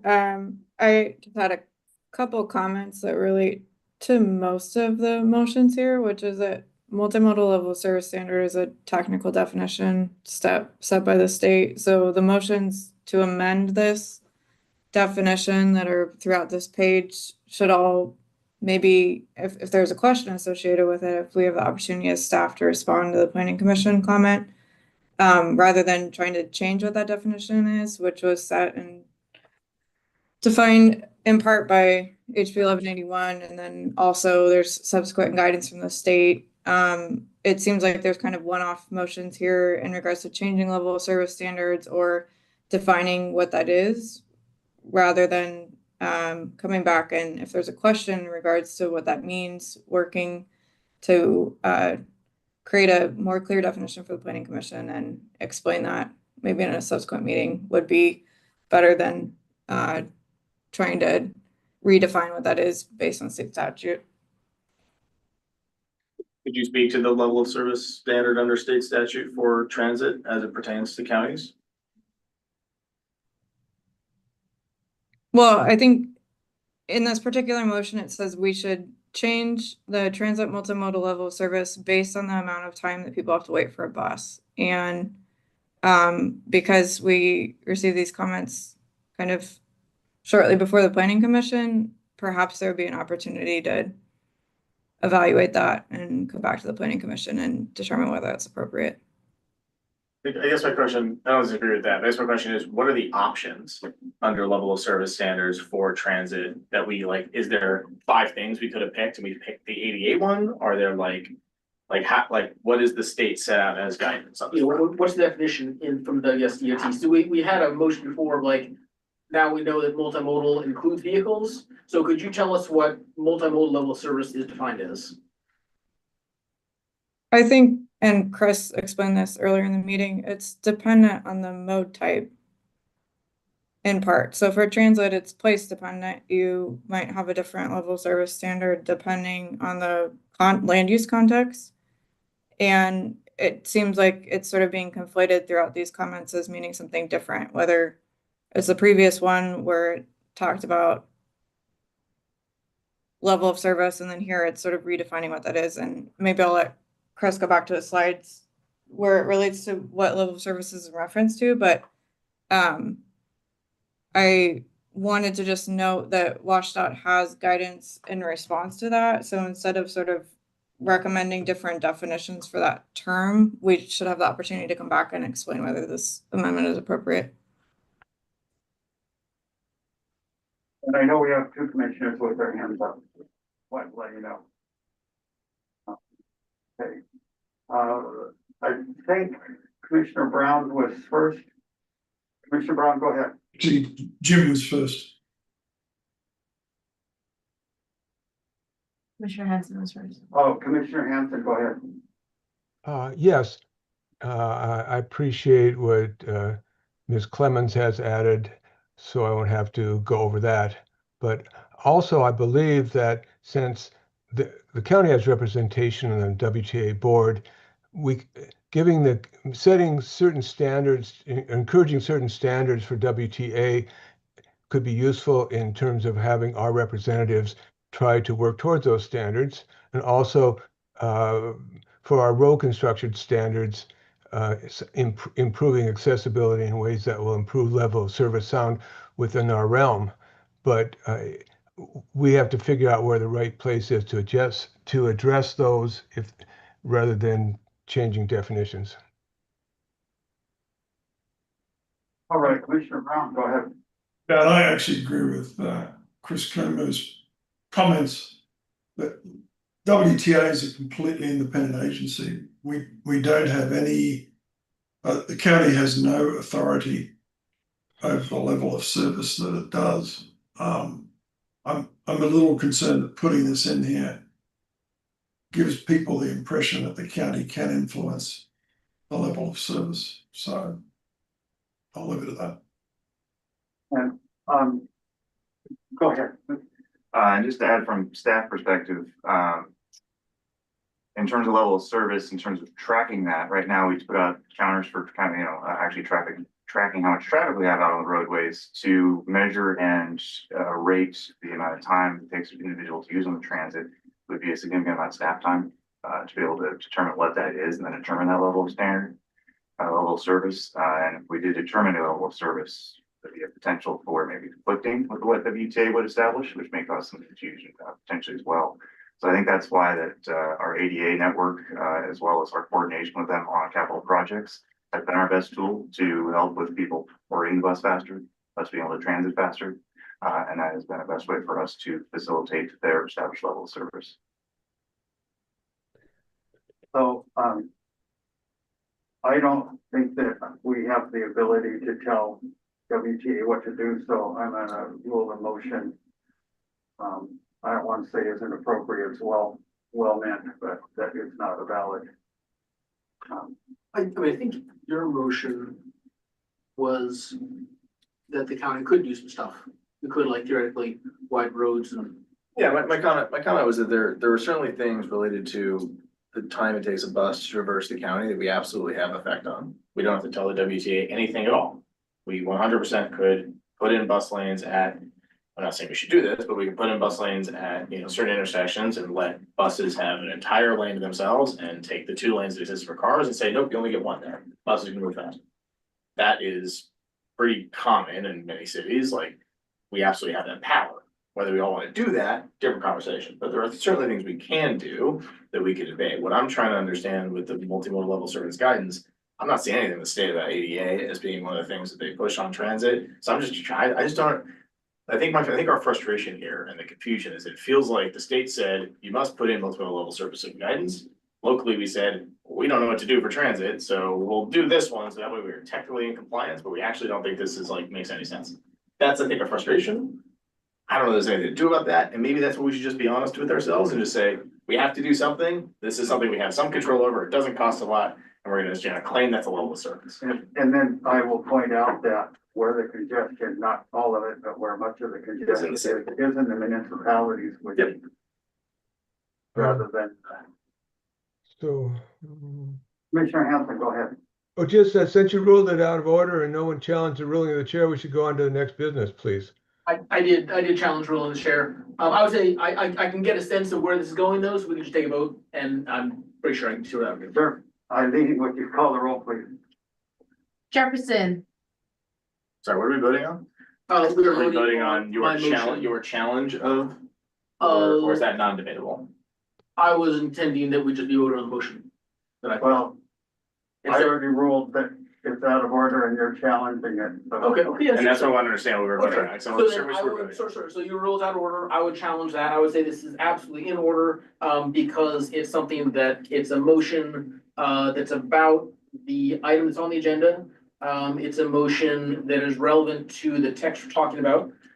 It's a motion that is, about this, something that the county could do to, determine an appropriate level of service for, transit, that is definitely feasible. I don't believe the ruling of chair challenge is debatable. Am I right, parliamentarian? Yeah, I don't think it's debatable. I think you just take the vote. Thank you, Commissioner Hampton. Eileen, are you ready? for the motion, Yeah. for the It's been challenge? challenged on Yes. my ruling. Yes, Clarification, so if I vote yes or no, what am I? How am I voting? If I wanted to, am I voting to support the challenge or am I voting to support the ruling? I'm just asking how it works. Yeah, so you said it was wrong, I said I challenged it, so I think if you vote. Yeah, I just guess supporting the challenge. vote, you're supporting the challenge. Okay, So vote yes, think that the thing was, it's an okay thing to vote on, support the challenge, vote no, you think it wasn't an appropriate motion to bring.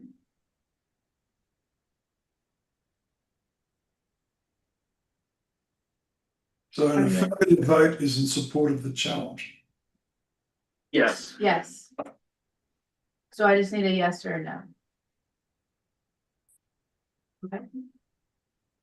Van Dalen, abstain. Brown, Yes. Dunn, Yes. Eisenberg, No. Greif, Yes. Hanson, No. Jefferson, No. Wasseri, Yes, Barton, No. challenge failed. What was the result? Challenge failed.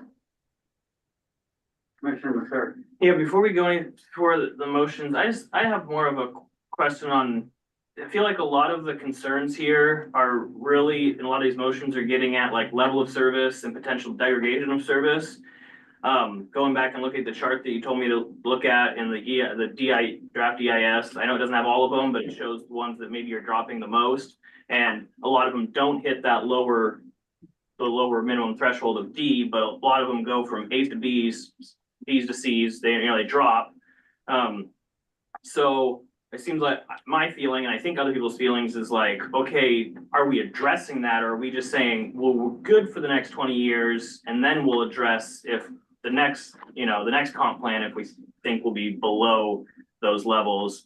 And seems like going through this, I don't know if this is the place that's getting at it, or is that Appendix E that really is the place where you move that needle? If you say, okay, I know D is the statutory thing that we've accepted, but if we don't want to go to D, what do we do? Even though we don't have to, if we say we want to keep the level of service, is it through this policy or is it in that appendix, or where is that? So this is the document where a recommendation would be made by this body on what you think the appropriate level of service for vehicles, in this case, roadway capacity, should be. Just know this, that the county has adopted this for decades. And I'll tell you that there's other agencies in Whatcom County like Bellingham that have level of service E. Remember, this is peak hour, the highest demand period of the day. The whole point of the slide is to show that if you're to adopt a higher level of standard, in other words, what you would essentially be saying is, even though that we've invested millions of dollars in this road system, and we know that theoretically it has this amount of roadway capacity, we're only going to allow it to operate and function at a certain percentage of its capacity. If its level of service D, you're saying we're going to let it go up to 90% of its design capacity, and that's the threshold. Beyond that, it's over the LOS standard. LOSE goes to 100%. So that's how you should think about what you're doing here. And there's a cost implication. If you exceed the threshold, when Ryan and his staff come every year and show you what the current status is on a corridor, at what level of service is it operating? If it's not meeting the county standard, then the county has to make an investment to go fix that. That's millions of dollars potentially, and might not even solve the problem. This is the part of the problem with these traditional metrics, is they're looking at one mode, they're not measuring moving people, they're moving cars. And roadway capacity is based on this theory that there's a certain amount of capacity that's been established when the road was built. So pretty simple math, pretty simple metric, doesn't really solve the problem, and you're measuring it at the busiest time of day. Well, of course, it's going to be congested at the busiest places. But as you look at the graph, you see that in other times of day, it's not even at capacity, it's not even close. Why would you go spend those millions of dollars? There's a lot of balance involved here. Yeah, and so I completely understand keeping the level of service minimum as is, but I guess, how do I get across the sentiment that I don't think that we want the roads to be more congested than they are. Maybe we can't help that, but it'd be nice to have a goal that, even though we don't have to, we're not just doing nothing and just letting them get worse, right? Or just assuming they're gonna get more congested, which when I look at this, that's how I feel, because all the projections show that's what's gonna happen. This is why an annual report is such a huge advantage. Ryan and his staff are gonna tell everybody every single year, what's the status? And as you approach the threshold, you'll be able to make decisions. Well, what do we want to do about it? You can decide at that time, oh, well, we don't want to invest in that corridor or intersection. So we're going to actually choose now, later on, years from now, we're going to change the level of service so that we don't have to invest those millions because we don't think it's a good idea. Or you can, but that's the whole point of why they do that. Every single year, they bring this report forward to let everybody know ahead of time what's going on. Go ahead. And this might be a good time to kind of talk about level of service. It is A, B, C, D, E, F, and it's unfortunate in a way that sort of grade was used because they're trying to do like a report card. But it's really a measurement of the capacity or the time delay for an intersection. But for corridor, it's measurement of the capacity. So C means you've got still 30% capacity left on that corridor. And that's your peak hour. The rest of the time, it may be level A or operating just fine. You could have a wide open corridor, and if all of a sudden during that 1 hour, say development gets out to work and it suddenly goes to a C or a D at that particular point, you could now be looking at being required to put it on a 6-year tip and looking at investing millions at upgrading an intersection that may not be the priority for other intersections. Currently, our development standards also require that a developer comes in, puts development in, and if it produces so many trips that causes an intersection or corridor to go below level of service, the adopted level of service, that they are required to put mitigation or make improvements to that intersection to be able to continue to move forward. So it also impacts upon developers. I could chime as well too on level of service, and I'm glad you sort of brought up that grading philosophy, because I think everybody presumes, level service A is what we want for everything, and we want to always avoid D. But yeah, it gets back to almost that cost implication. We get, as an aspirational document, sure, we could level of service A for everything, but what is that ultimate cost per linear mile of that road improvement? It could be more money than the county would have. A lot of communities have actually looked at it, using that LOS to actually prompt behavior changes. If it gets so bad driving your car, they maybe move closer to work and walk. So again, this is just a different way of looking at it. A lower LOS isn't necessarily bad per se. But yeah, it looks at, I think the intent is capacity, but I think everybody looks at it as how much pain in the car do I have during that peak traffic. And in our development standard as well, we do have a credit for non-motorized for you can have a lower impact if you have a certain amount of non-motorized. If you have a bus stop within a certain distance of your development, or you put in bike lanes or frontage for sidewalks. I'd like to point out probably a really great example where the level of service drops is when Cherry Point Refinery lets out in the afternoon, and you've got this backup that's 3/4 of a mile long, but 20 minutes later, it's not there. Yeah, there's lots of analogies that can be used, Seahawks, Mariners games, what happens after the game's over and everybody wants to be on the road at the same time. You can't build your way out of that. When growth is happening, which is what we're talking about here, change is imminent. And that means at some point, there is going to be more congestion in certain places, in all the bottleneck locations. If everybody wants to be in the same place at the same time, you can't build your way out of traffic congestion for convenience purposes. Nobody has successfully done it. Commissioner Masseri. So really, because the land use chapter is gonna affect this level of service essentially then, right?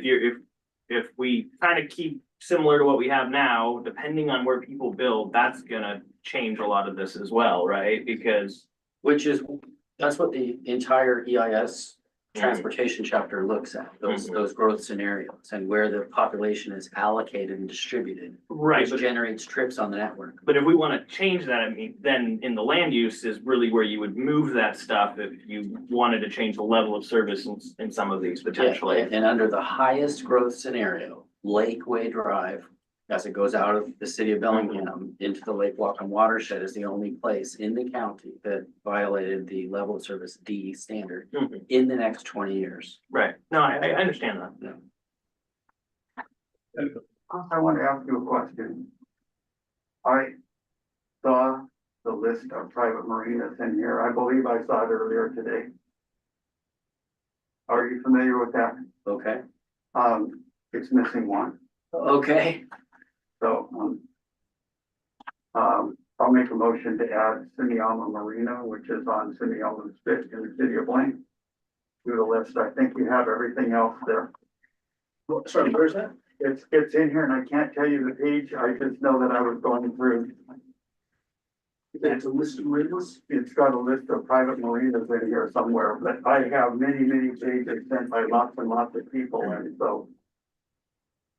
In the middle of That's a great sea lion population. all of it. Looking at all of it, I lost where it's at, but I was reading. It's in the introduction. It's at the top of page. Yeah, so 6-2. GMA requires an inventory of existing conditions, and so this is the inventory, first paragraph. We can easily add that. Okay. We don't need a motion. I think Jim had his. Commissioner Hanson, I lowered my hand out of respect for lack of for not making redundancy.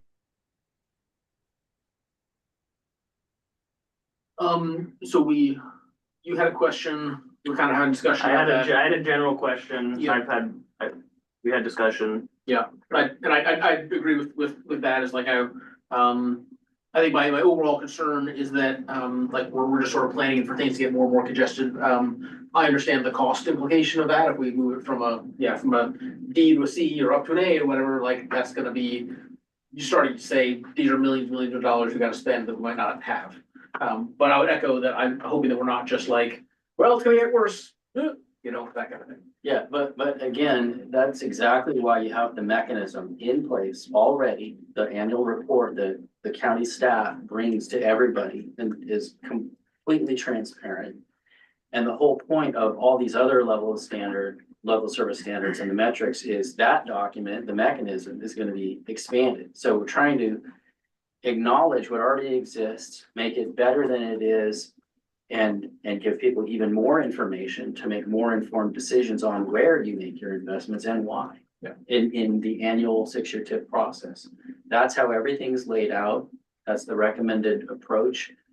And it will allow Whatcom County to see over the horizon and make the decisions it feels are appropriate for whatever modes and whatever parts of the county are most important. I have a motion. Point of order. Commissioner Hampton, go ahead. Oh, I just, Run had a that's, point over. this whole dynamic is why I think it's so important that we deal really carefully with chapter 2 and cut through some of the bogus projections of all these jobs are going to be out in Peaceful Valley, et cetera, and packing up people places where we don't have transportation to get them back and forth to where the real jobs are. So let's not be bound by the interlocal agreement when we get to making the important decisions on chapter 2. All right, Commissioner Brown, go ahead. Yeah, we're now 1 hour and 40 minutes into this and we're still on page 1.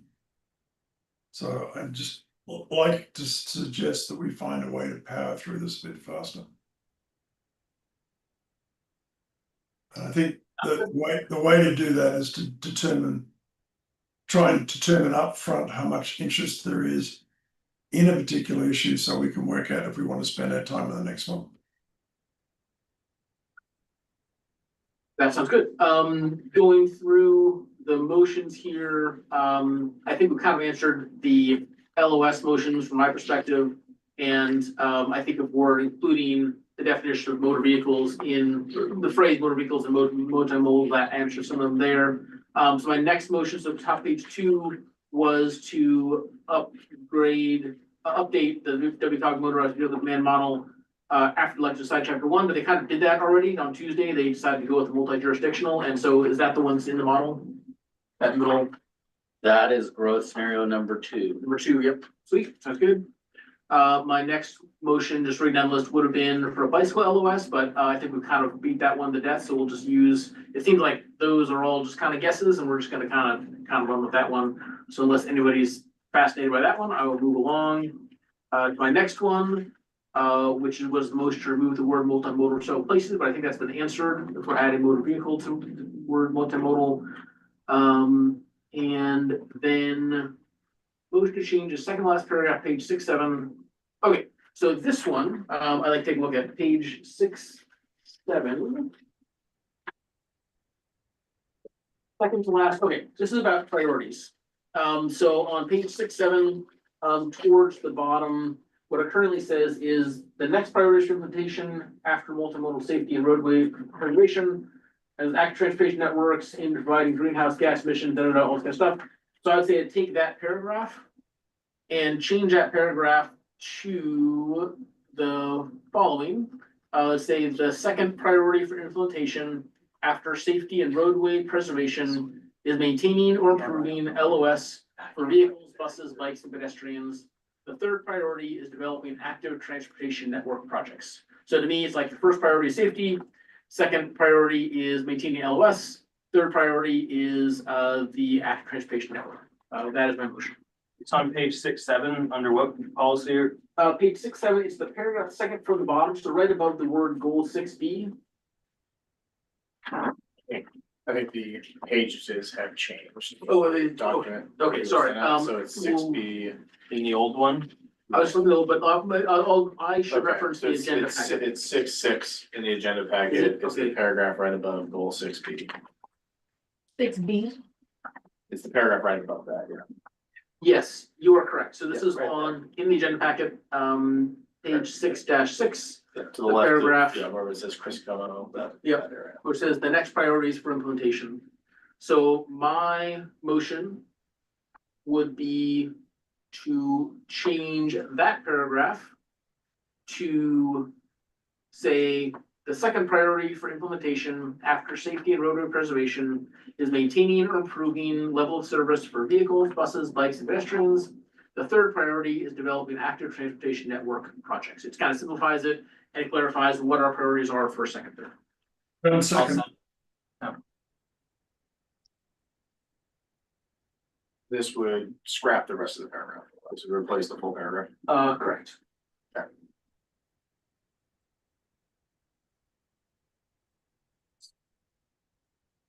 So after the.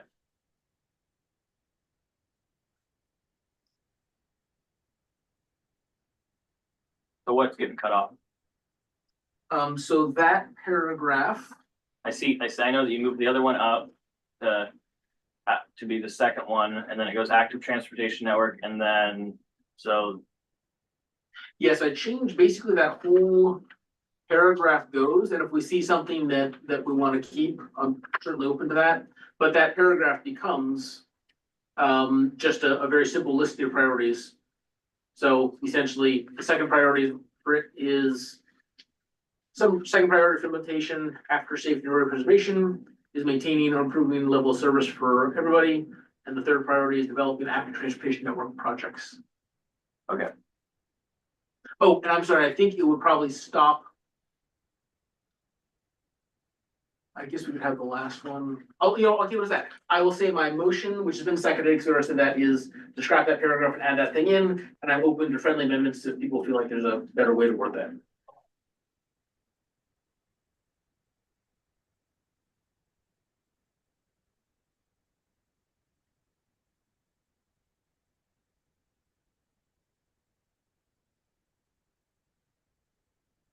So it reads multimodal safety and roadway preservation. Followed by increasing vehicle capacity on roadway and keeping facilities operating acceptable levels of service. And, or lastly, active transportation network projects. That stops. I'm just trying to clarify, I'm not leading or anything. Yeah, so you're asking what I would change it to? What's your motion? Yeah, I'll need to know what we're voting on. Yeah, so my motion is what's in the little, packet there, on, it's number 5. So our bottom of the, I guess, on bottom of the second page, This one. You change the second one. Yep, here we go. Second to last page. Second priority, yeah, but. And then the third priority is developing active transportation network projects. Safety first and maybe. Okay, So to me, those are priorities 1, 2, and 3.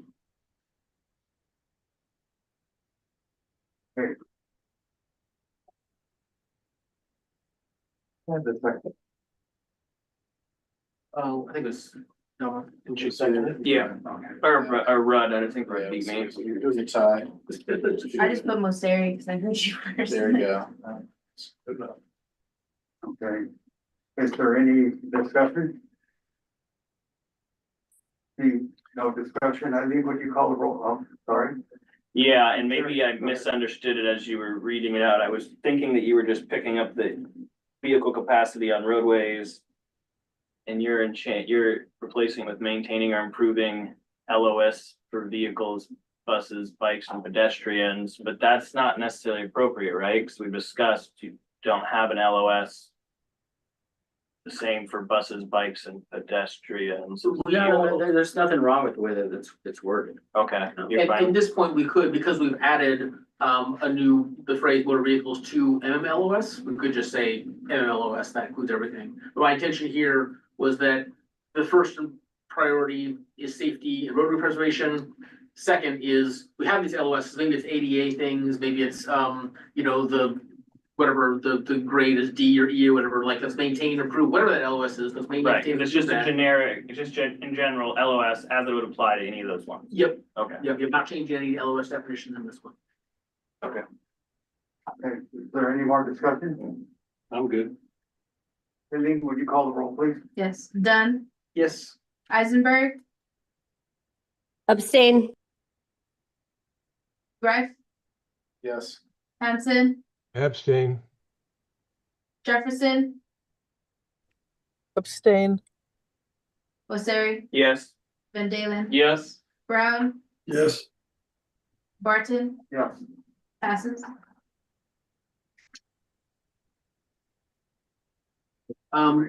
Great. Go ahead, Commissioner Dunn. We got here. Right, okay, on this page, Rudd, I'm doing my best to zip through these things. Okay, so, we should change page 6-7. This is on the old one. Goal, Should be right down the page, right? yeah, let's see that this one, 6-7. 6B.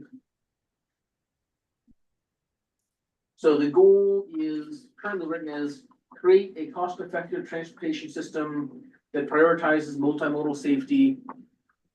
Okay, yep, I can skip this one because I removed the word multimodal, but we all know what that means now.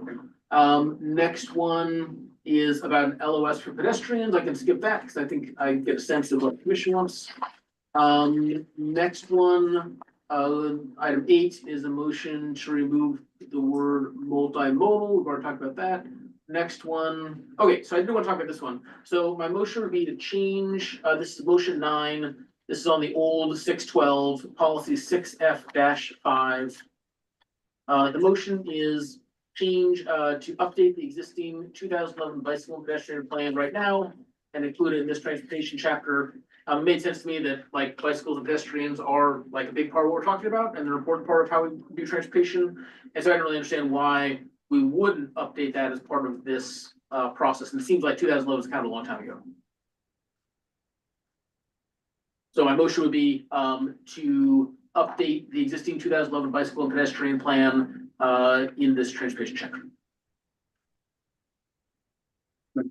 Doesn't the policy already say update the existing bicycle plan?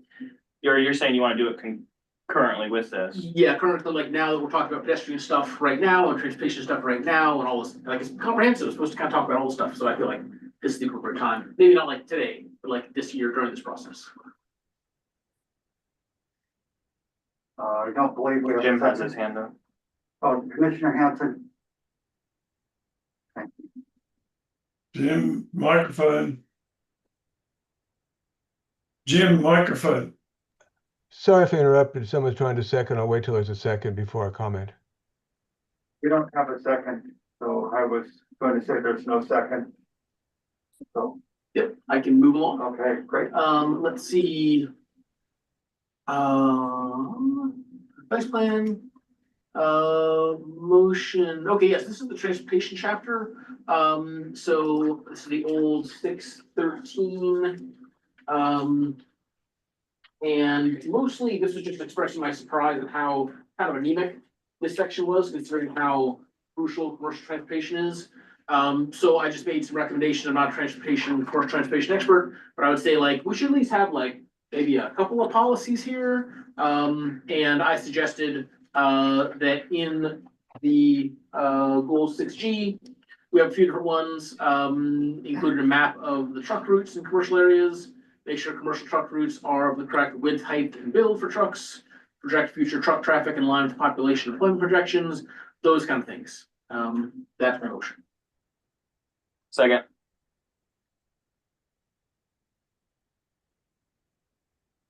We have a motion and a second. Commissioner Masseri.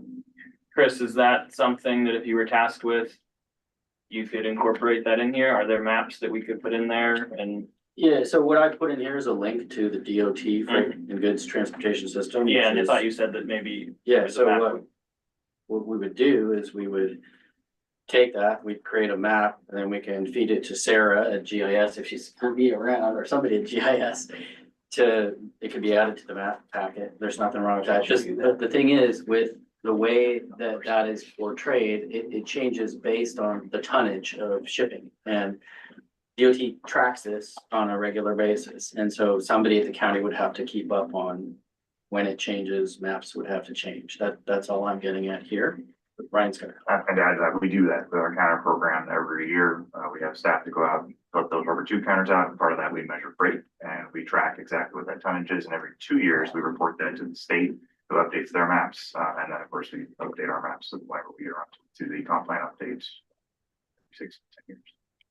The other thing I said is that, that could be one of the things that everybody hears about every single year with this annual report. And again, trying to be just completely transparent and satisfy everybody's interests and needs to make sure that there's no misunderstanding that commercial freight transport is an important part of the transportation system. And by the way, here's how it's operating. The staff goes out and does all these things, and here's what we can tell you.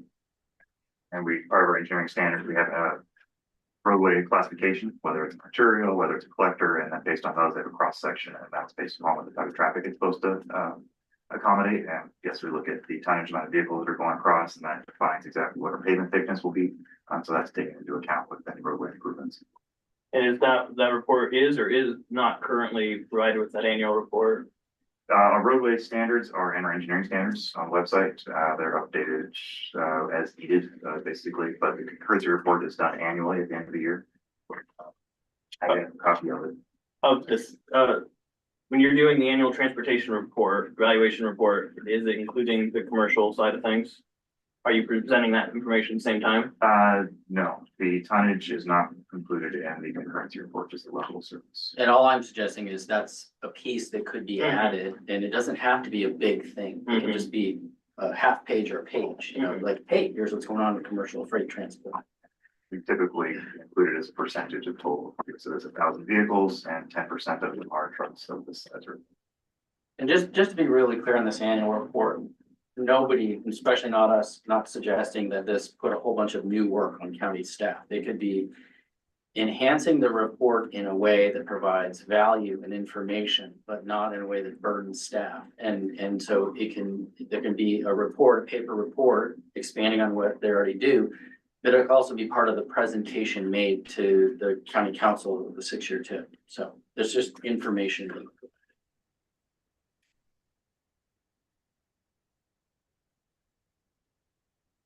Would there be a way to modify this to make it more sort of, hey, our goal is that we support commercial truck traffic, and we're gonna do this by some of these things we already kind of do, by measuring tonnage on roadways, by. I mean, we could easily come up with some wording, just, you know, we're gonna work on the WTA stuff. At the same time, we can come up with some things to try to address what you're getting at, and create some policy that is gonna tell everybody, hey, if you're interested in this, go to this report on an annual basis. Happy to do that. Can you make a motion? I think so. Yeah, so I made the motion, seconded by Sue, who seconded? Right here. Well, sorry, did. Are you satisfied with the discussion? Yeah, it's good. I think I might, if it's a friendly, just to adjust that to say, if you could, like we do with WTA, you could flesh out the commercial section to include what we're doing and have like both the goal and a couple of policies about how we make sure we're accommodating commercial vehicles. Does that sound okay with you, Don? Yep. Okay, great. So, I'm gonna deal with the motion this way. Is everybody okay with this? Give me a thumbs up online. Okay, so go ahead. Sounds good. Can I? Go ahead. We're done with that motion, right? Yep. Okay. Commissioner Bright. Would love to ask a question to staff about who's responsible at transit stops for bus shelters and benches in the county, unincorporated county. In my experience, it's been WTA who's installed actual shelters and facilities at trash cans and that maintains them. But we have facilitated, if we're doing a sidewalk, we'll put the concrete pad and dimensions out there for that to be placed, but then WTA would come in and do the installation.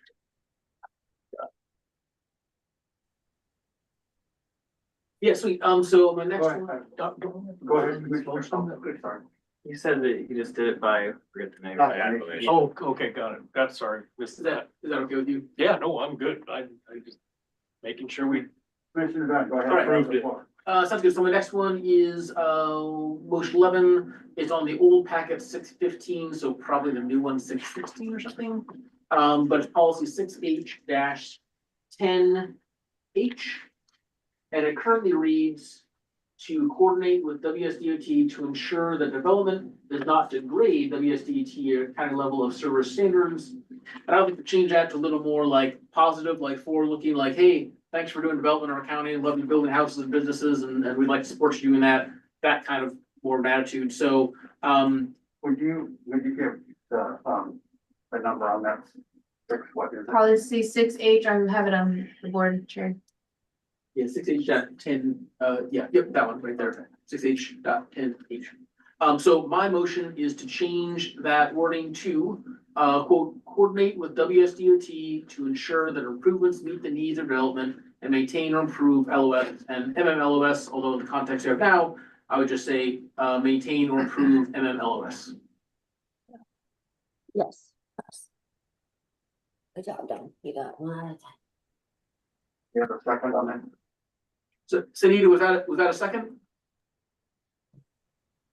Yes, second, I'd like to discuss. Awesome. Okay. Go ahead, Commissioner Eisenberg. So Dan, I just have a question. Is your motion to make sure that the improvements? Okay, so I'm reading it out loud, but I guess my question is, would this also align with the transit-oriented development that Washington State Department of Commerce has laid out? Because I think your motion aligns with that. And so I just want to second it in case Lauren or any staff members are here that knows what Washington State Department of Commerce and transit development oriented is trying to do. And if this aligns with that, then I'm in agreement with this motion. So the question is to staff and to Lauren in this space or anyone that is aligned with Washington State Department of Transit, Washington Department of Commerce, transit development oriented funds. Sunita, I can take a little bit of a stab at that. The legislator passed a bill, this session, that authorized transit-oriented development. It's specifically around like rapid transit things, so I think it's oriented towards like in Seattle where the light rail is. And it's around stuff that's within a certain geographic area of those stations. It has a couple parts. One is that you have to build like lots of units in a dense area, and the other is there's an affordability component as well. So this would coordinate with that. It's just that specific bill that passed doesn't apply to Bellingham and Whatcom County at this point because we don't meet the qualifying factor of having a rapid transit system that qualifies under that bill. But I'll yield the floor to anybody else who knows more than I.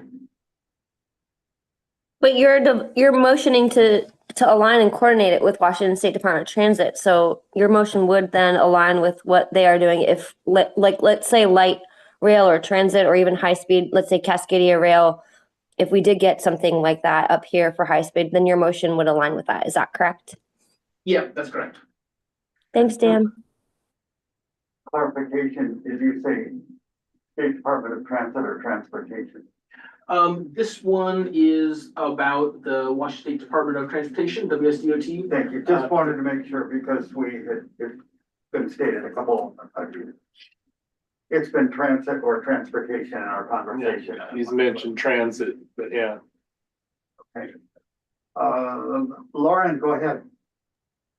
Sure. I just wanted to clarify, Commissioner Dunn's comment. It says policy as written implies that development will be denied if it negatively impacts LOS. I wanted to just quote from the session law. It says a development proposal may not be denied for causing the level of service on a locally owned or locally or regionally operated transportation facility to decline below the standards adopted in the transportation element, where such impacts could be adequately mitigated through active transportation facility improvements, increased or enhanced public transportation service, ride-sharing programs, demand management, or other transportation systems management strategies funded by the development. So I'm not sure that I completely understand the intent of the motion, but I just wanted to clarify that those are the conditions under which the state has defined development proposal denials as it relates to the level of service standards. So, and I'm happy to send that along as a clarification as well.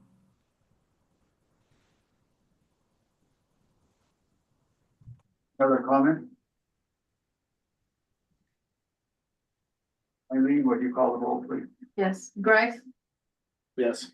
Hanson, Abstain. Jefferson, Abstain. Mosseri, Abstain. Van Dalen, Yes. Brown, Abstain. Dunn, Yes. Eisenberg, Abstain. Barton, Abstain. Bales.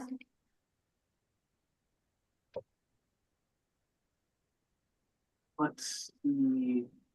My, Commissioner Dunn, go oh, ahead. sorry, yes, thanks. Next one is item 12, the old chapter, the old page 6-19, policy 6L.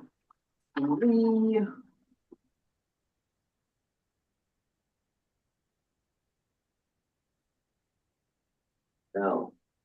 3. I think we already talked about this one. This is the adopted transportation impact fee.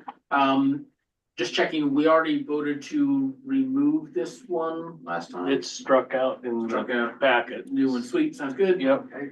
The next one is kind of the same thing. I think we already talked about the other policy on item 13, moving on to item 14. This is Mr. Brown. I'll let you take it over. Thank you. Point of order, I disagree that we took actions to already implement these changes, the ones you referenced. Crossed out. Oh, yeah, so we didn't literally do the changes that are exactly in my motion, but we addressed it last time in a way that I'm satisfied with.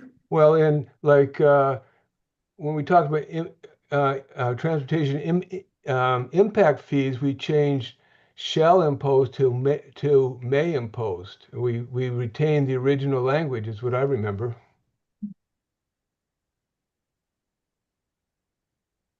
So then why did we strike this out? Let me see. It's completely strucken out. Well, my bad that I didn't read the minutes carefully enough. Mr. Hanson, just hold on here. We're, I can't remember. Eileen. I wonder why it would have gotten struck out then.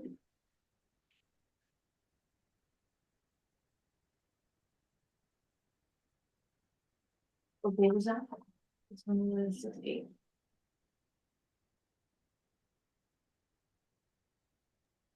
Because I have a minority report on that issue. I'm prepared for counsel suggesting that it was a mistake to change it from shall to may, or something to that effect. What was he talking about? What are you talking about? Sorry, go ahead. I thought that we voted just to reject the Reject the changes, changes. not strike the whole line. What page is that? So the essence of the change was the original wording said consider Right. transportation impact fees, and then the change was to Adopt. adopt. Yep. Yeah, and I thought that we voted just to go back to the original language of consider. Yeah, and this is actually in my notes, this is one item that I had a question about because, and this is more about an editing kind of a thing. Because when I look at this at first glance, policy 6L3 now looks like the entire thing has been strucken out. I think what happened was there were some original strikes and then some other language, and we kind of struck stuff. Because I remember, in my memory, it was that we went back to the original language, which was consider establishing impact fees to fund. Which is what Jim said. So 6L3, that one,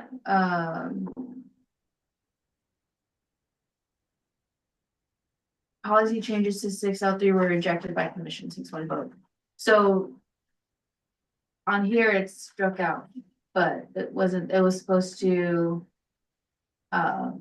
revert the proposed changes back to the original 6L3. So that's just a user error on my part for Word. But on the comments, it says policy changes to 6L3 were rejected. If you look at the thing, if you look at the packet. And I can bring it up here. Can share my screen.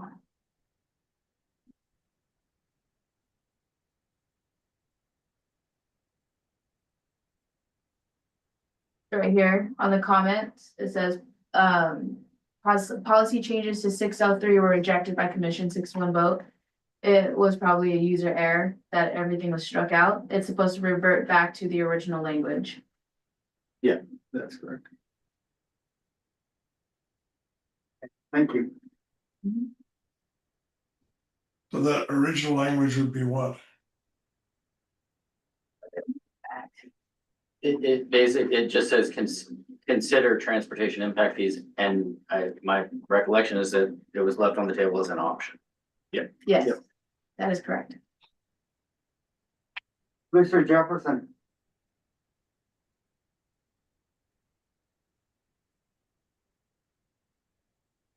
There's your hand up there, Commissioner Jefferson.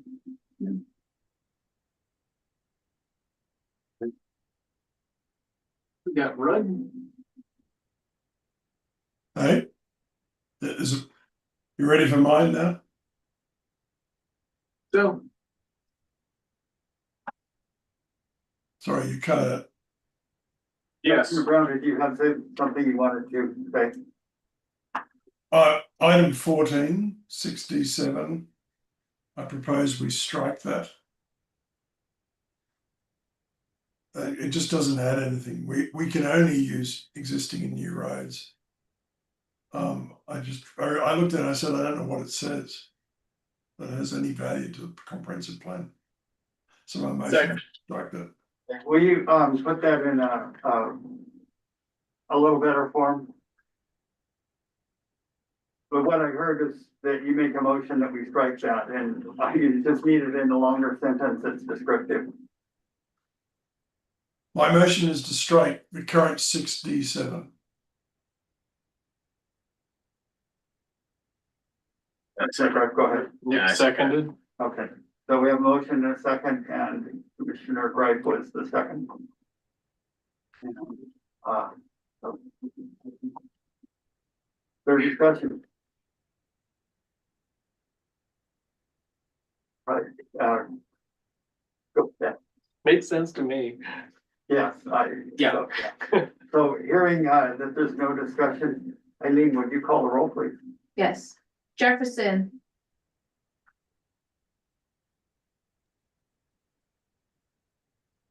Jefferson, Abstain.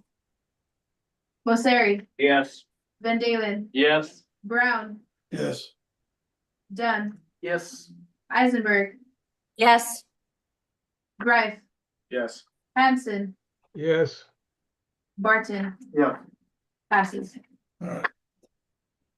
And I was, Commissioner Brown? yeah, so my next one was a new 67, and I've only called it 67 because the assumption is the first one was struck. But to focus on making it attractive to build higher density development in UGAs by maximizing the density to a level that supports the frequent public transit. In other words, the more people that are waiting at the bus stop, the more buses will be coming along to pick them up. And then provide clear regulatory requirements, which just simply says make the rules really clear, reduce regulatory constraints and uncertainty. Commissioner Brown, Yep, can you pause just for a moment? Are you making a motion to adopt that language? yes, as a new policy. Sure, I'm thinking for time's sake, if you just want to adopt the new proposed policy. And cite where it's at, because we've got it here in front of us, and then you don't have to read all of it. That's fine if Eileen doesn't need it read into the record, then I'll keep my mouth shut. Can I make a point of inquiry, I think? Commissioner Brown, would it be better to have your motion be to direct staff to develop a policy based on these criteria? Because I don't think it doesn't appear to me that the current motion is written in a way that could just be dropped straight into the text. Is that correct? No, I think it's intended to provide guidance for how future how future policy is developed. Because I think if we want things like if we want more bus pickups, we have to have higher density feeding people to those buses, etc. So I'm not proposing that this be given to staff to then come back and come up with a policy to put in the comprehensive plan. I think this is the policy to put in. And Mr. Brown, if you want to read it in down to reducing regulatory processing times and then just leave out from the reason down, then that's a good level if you do that. And I apologize for interrupting. Yeah, okay. So new proposed policy 6D7, focusing on making it attractive to build higher density development in UGAs by 1, maximizing the density to a level that supports frequent public transit options. 2, providing clear regulatory requirements. 3, reducing regulatory constraints and uncertainty. And 4, reducing regulatory processing times. We have a motion. Do we have a second? I would second that. Okay, we have a motion and a second. Commissioner Dunn provided the second. Is there any discussion? Eileen, would you call the roll, please? Yes, Ben Dalen, Yes. Hold on, I just got my hand up for discussion. Oh, sorry. I'll withdraw a minute. Commissioner Hanson, go ahead. Well, to me, it seems like this is redundant to other provisions we have in the comp plan to try and in state government to try to expedite regulatory processes and to provide clear regulatory requirements. And I think it's just mucking with it to get involved here. And so I think there's inference that somehow we were at fault in regard to these issues and these processes, and I don't think it's been established that the county necessarily is. So that's why I don't think we need to vote for this. Commissioner Terry. Yeah, I think I agree with the sentiment. Does it belong in the transportation chapter? It does mention the density for transportation, but otherwise it seems like it's more encouraging, it's land use. Commissioner Dunn, go ahead. It's under the section that says coordination of land use, the way land is developed affects the need for transportation facilities, da, da, da. I think it ties in Talks about development. with that, yeah. What, read that, Cause it's a four-way relationship. Yeah. Yeah, so the top paragraph is the way land is developed affects the need for transportation facilities. Conversely, the availability of transportation can influence development. This two-way relationship needs to be taken into account, both land use and transportation. There's a goal, a bunch of policies, and this is another policy under that. The goal is support land use plan efforts in Whatcom County that include land use types and densities that promote walking, biking, transit, reduce resilience. I think this policy would support that goal. so. I have a question here, maybe staff can answer this one. Is this a command or a recommendation? In other words, is it a requirement or a recommendation or an endeavor? I just want to know which one it is. If it's a command, then, this is it shall. As I'm reading the language right now, it reads to me more like an endeavor, not a command. Okay, I was thinking up here, is it, focus on making it attractive? Okay. That's the way I read. Yeah, it would be a consideration. Okay. Well, my already whole comprehensive plan is largely a. Yeah. The whole It'd be thing. nice if. Right, yeah. The whole thing. Right. Pardon me, but I've been confused between the year new 67 and 68, because those are two different things, right? We're still talking about 67 substitute? Okay, Right. thank you. All right, and Commissioner Brown, go ahead.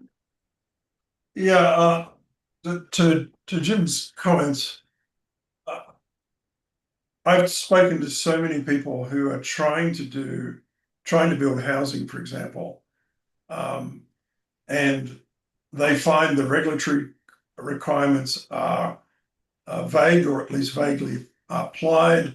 They often find, I'm not talking necessarily about, I'm not going to pick on Whatcom County specifically, because these are comments I've heard through multiple jurisdictions.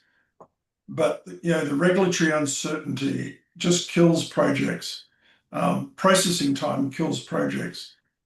Is something I'm going to bring up several times in the comprehensive plan is, if you want to understand what it costs for delay, for every $1 million of the project size, 1 day's delay costs $250. And that may not be that a jurisdiction may say, well, that's not our fault, that's not our concern. But the problem is a developer will say, if it's going to take me 1,000 days to build something here or 100 days to build something elsewhere, I'm going elsewhere. So all these comments are made based on either my direct experience or conversations I've had with others who are trying to build housing, frankly. Can I answer? Well, thank you for making my point, Commissioner Rudd. These this material should be in the housing and the section and the critical areas ordinance, not in the transportation chapter. I will be making similar recommendations in those chapters as well. If you go through the whole comprehensive plan, there are several areas where the language is repeated because of the topic under which they are under. So, Mr. Van Dalen. The header for this section, coordination with land use, it says this two-way relationship needs to be taken into account in both land use and transportation planning. The Growth Management Act requires Whatcom County to link the two processes. Yeah. And we're in that section. Thank you, Scott. You couldn't have said it better. Any more discussion? Eileen, would you call the roll, please? Yes. Van Dalen, Yes. Brown, Yes. Dunn, Yes. Eisenberg, Abstain. Greif, No. Hanson, No, Jefferson.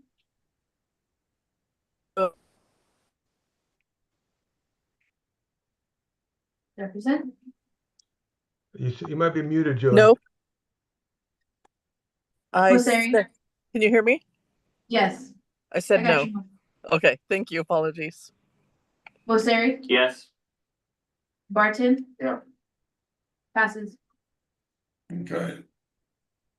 Next item was to.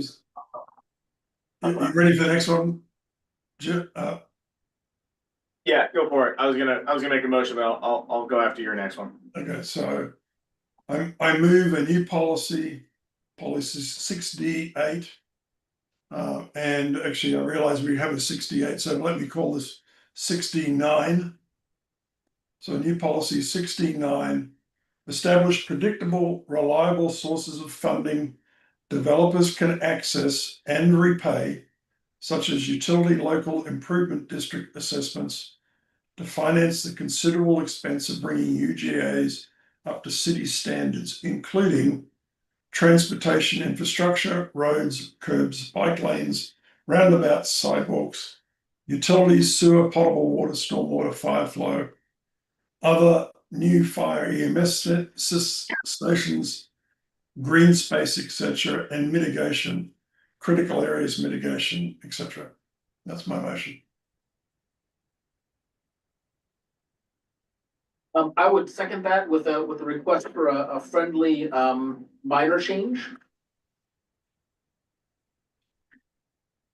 Go ahead. And that minor change would be to use the word consider establishing instead of just the word establish at the very beginning. Sure. Is that okay? Yeah, that's fine. We don't have the authority to establish anyway, so. I was kind of thinking more, making sure we're keeping it on the should, not the shall. And if I may, I'll give a little bit of explanation for those who are unfamiliar as to what a ULID is. Go ahead, Commissioner Brown. So a utility local improvement district is it's a mechanism authorized under state law to apply an assessment against properties, and most often it's applied one of two ways. It's either applied by a group of people who may get together for example, to set up a water district and to fund the creation of the infrastructure for a water district. And then that money is then collected off the property tax statement. The reason it's such an attractive funding mechanism is its priority in the event of a claim against a property is the first person who gets paid if a property goes into foreclosure is the county treasurer. The second person who gets paid is the bank who's typically funded the local improvement district. And then the third person who gets paid is actually the mortgage holder. And there's two ways you typically do it. One is you have a collection of landowners who, as I said, decide they want to put in a water system or a sewer system in their street or in their development. And then the second way is the developer, the person who owns the whole property before it is subdivided, they get to agree to put in a local the ULID. The reason this is important is there's been several large projects. The most obvious one that comes to mind that has failed is Grandis Pond up near the Blaine, part of Blaine, near the border. That was 1,000 homes proposed. They could not get the homes built because they could not get the funding for the utility infrastructure. And then the second example I'll use is immediately north of Bellingham is the North Bellingham Golf Course, which is owned by Kitek. And they have been told, my numbers are about 7 years old. They were told that the city wants them to invest $50 million in upgrading the sewer system, the water towers, et cetera, before they can even start subdividing the land. So, and they don't have the money. So this is one of the few mechanisms in state law that provides funding for infrastructure that allows the subdevelopment to happen, particularly in UGAs. And it's not a gift. It has to be repaid by the property owners or the developer. It's not a gift.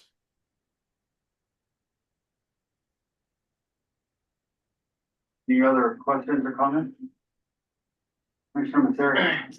Again, I support this idea of this, but same as my question above is how it relates to this chapter. The transportation line on it, I get that. The mitigation, I can see that.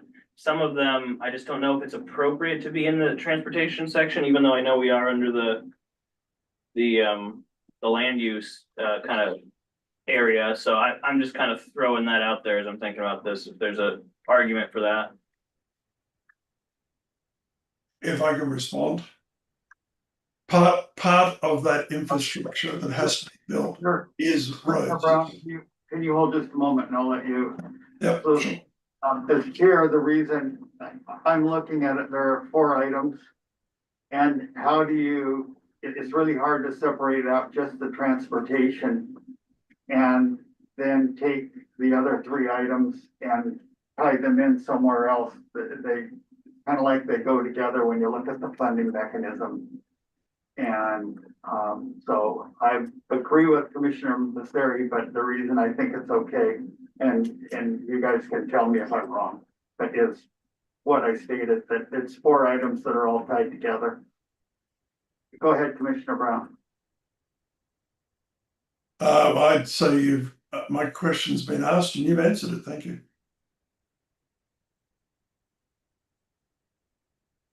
Commissioner Hampton, go ahead. What's confusing to me if there is a legal mechanism to do LIDs, why we have to establish LIDs. It seems like those can be established by the parties wishing them. The other thing that would be clear is usually when the property owners, it starts out the developer owns the property, sells the houses, and then the people buy the houses end up paying this off, which is I don't have a problem with that, but it's just more expensive houses or cheaper houses where you're stuck with the LID. And I hate to keep seeing utilities and fire stations and whatever, and it's particularly mitigation thrown in with the transportation chapter.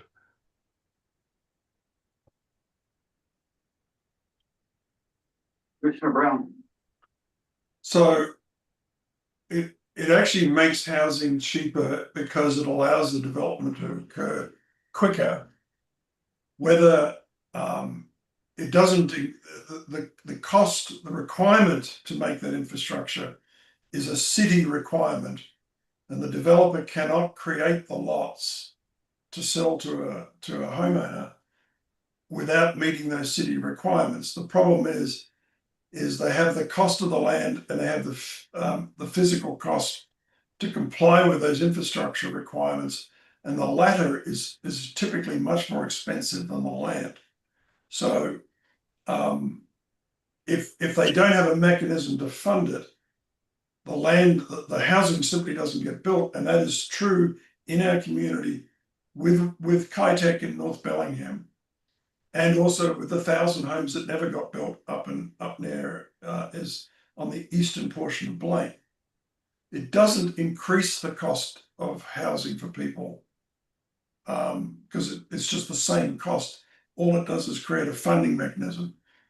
And then the question about mitigation, I will bring this up multiple times during this process, because what I've learned over the last 3 years is there is almost no planning to do mitigation, environmental mitigation, which is required by law for everything we do, whether it's building a house or widening a road or putting in a roundabout or putting in a bus stop.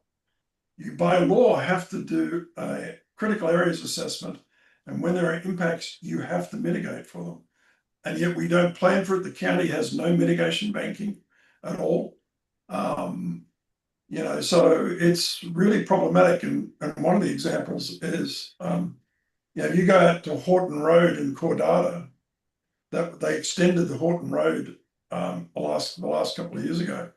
To do that, they had to run through an acre of wetlands to do it. And the city had to find a source of mitigation to compensate for those wetlands impacts. So anyway, that's why mitigation, you can't build anything without a capacity to mitigate any environmental impacts. So. Any other comments? Eileen, would you call the roll, please? Yes. Dunn, Yes. Eisenberg, Yes. Greif, Yes. Hanson, No, Jefferson, No.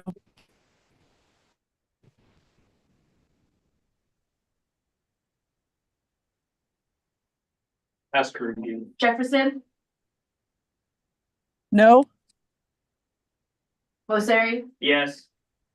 Van Dalen, Yes. Brown, Yes. Barton, Yeah. passes. Commissioner Bright.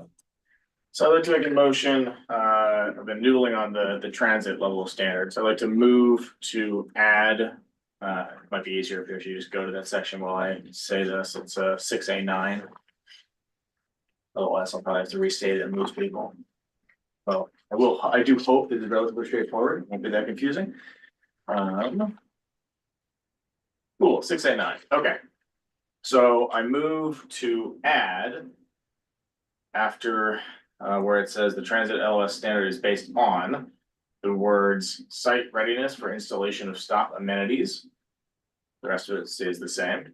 And then below, add a new gold standard, which equals ADA compliant pedestrian connection to transit stop and a landing pad sufficient to support a transit shelter. Amend the green level to add at the end of that current level of service or a landing pad sufficient to support a transit shelter. And under a yellow to add to the end of that and a landing pad sufficient to support a transit shelter. If there's a second, I'll walk people through. I'd say that. Second. So, thank you. My reasoning here is that, I've been noodling a lot on this idea that we're creating an entire LOS about transit that only applies to one population, a population that absolutely does need our attention and focus, but I balk at the idea that we're not going to include something that relates to all transit users. When I was looking at the guidance from the state on MMLOS, there's a number of things related to transit. The two that are most likely to relate to counties and other cities around Washington that have implemented MMLOS related to transit have often looked at stop amenities and ADA access.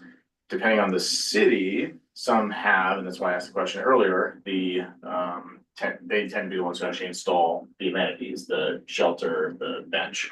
In this case, for staff, we don't do that. The one thing we can do is have a landing pad of sufficient size that can support those amenities. It sounds like we do coordinate with them on that, but I think it makes sense to actually include it in our level of service standard.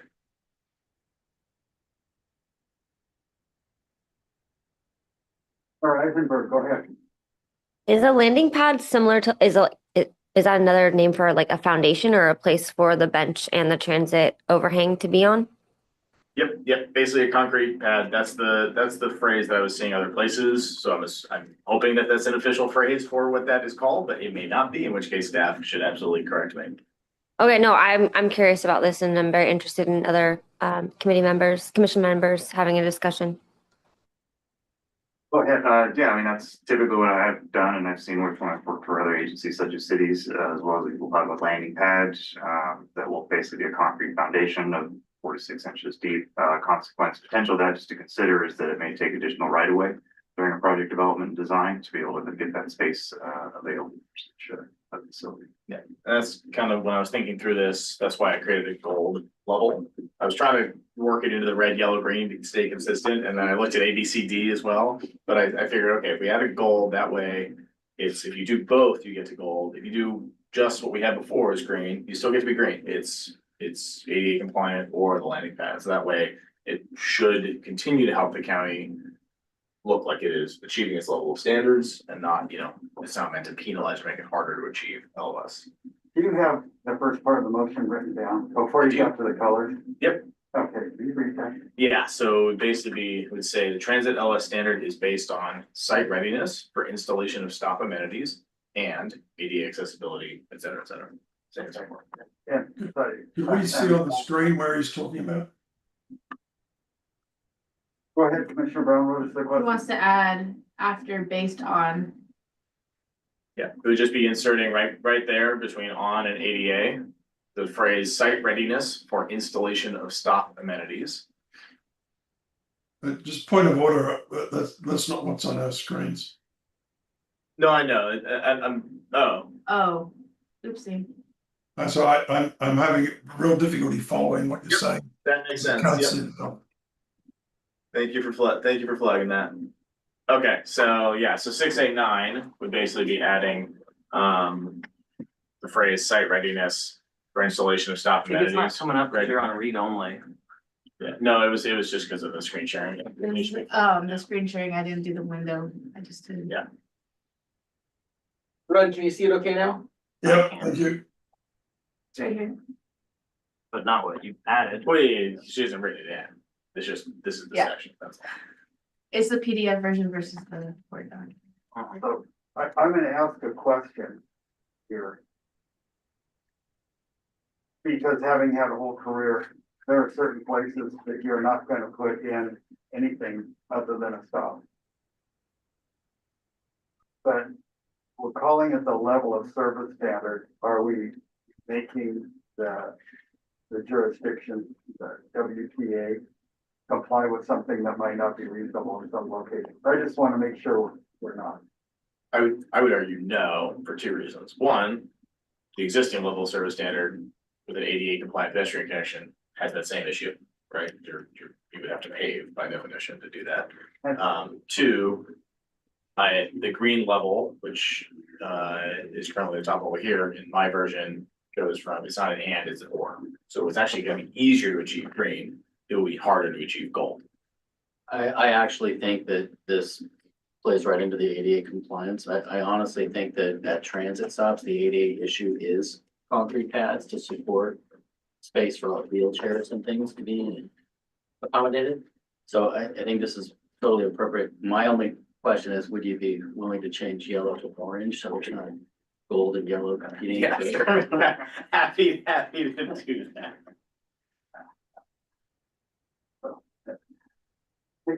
Commissioner Dunn, go ahead. Just a question, maybe staff could describe what an ADA compliant connection looks like versus what an ADA compliant connection with a pad would look like.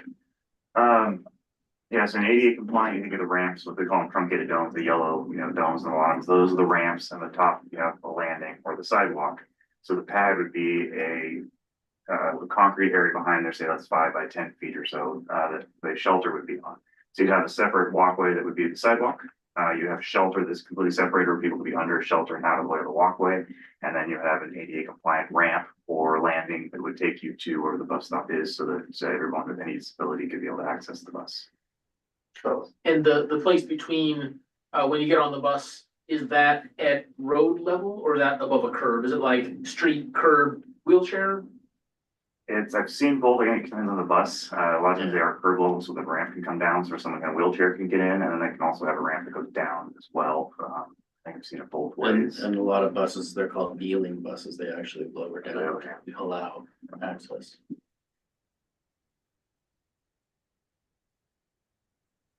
Any other, Commissioner Massari? So staff has, you have no issues with these changes? They're proposed, you can't see them. No, none other than would be expressed. It's just information. I think it's important to also recognize that this would be consistent with everything that's been talked about in terms of the process, the county would use this as a way to prioritize where the investments get made. So it's up to the county where this happens. I say that we would continue our coordination at WTA to say, does this location warrant a gold level, or is there more temporary stop, or short-term stop of just a post that's a gold or sorry, yellow or orange, however we're just coloring it now, more appropriate for this location at this time. We could do ABCD if people think that's better. That might be more clear, but it would be harder to map, I guess. I would like to make a motion to add a word. So I would move that under orange, that it says non-ADA compliant rather than non-compliant. My experience is someone will come up and say, your stop is not compliant, which has a different meaning than non-ADA compliant. So I would move that. Second. Staff, any concerns with that? No. Okay. I'll accept that as a friendly. If that's Yeah, okay. everybody okay? Brown seconds. Okay. All right, any other discussion? Eileen, would you call the roll, please? Yes. Hanson, Yes. Jefferson, Yes. Mosseri, Yes. Van Dalen, Yes. Brown, Yes. Dunn, Yes. Eisenberg, Yes. Greif, Yes, Barton, Yeah. passes. I'll email you that language just to Thank save you. you some time. Appreciate that. Okay, where are we at? Commissioner? Are we going back to the list or what? Yep, go for it, Red. Okay, so Arlene, if you want to bring the list back up. I'm gonna skip item 16. Okay. Right? Although, no, I'll just skip it. Item 16, item 17, I'm proposing amending goal 6J to read construction and operation of should seek to avoid adverse environmental impacts, including impacts to wildlife, water quality, and adjacent residential areas, while also acknowledging unavoidable but mitigatable impacts will likely occur in order to provide an appropriate level of service. And that's my motion, and I can explain my reasoning if I get a second. Second. So my reasoning is quite simple, that it is impossible to do anything without having an impact. And all I want to do is to make sure we acknowledge that the impacts will occur, but they are also mitigatable, and we need to plan for the mitigation in advance. Most jurisdictions do this already. Across the east coast of the US, for example, there are substantial mitigation projects or mitigation banks available. WashDOT, for example, provides for its own mitigation. BP does, the pipeline companies do, the city of Bellingham does. I just want us to bring this more into the forefront. That's my motion.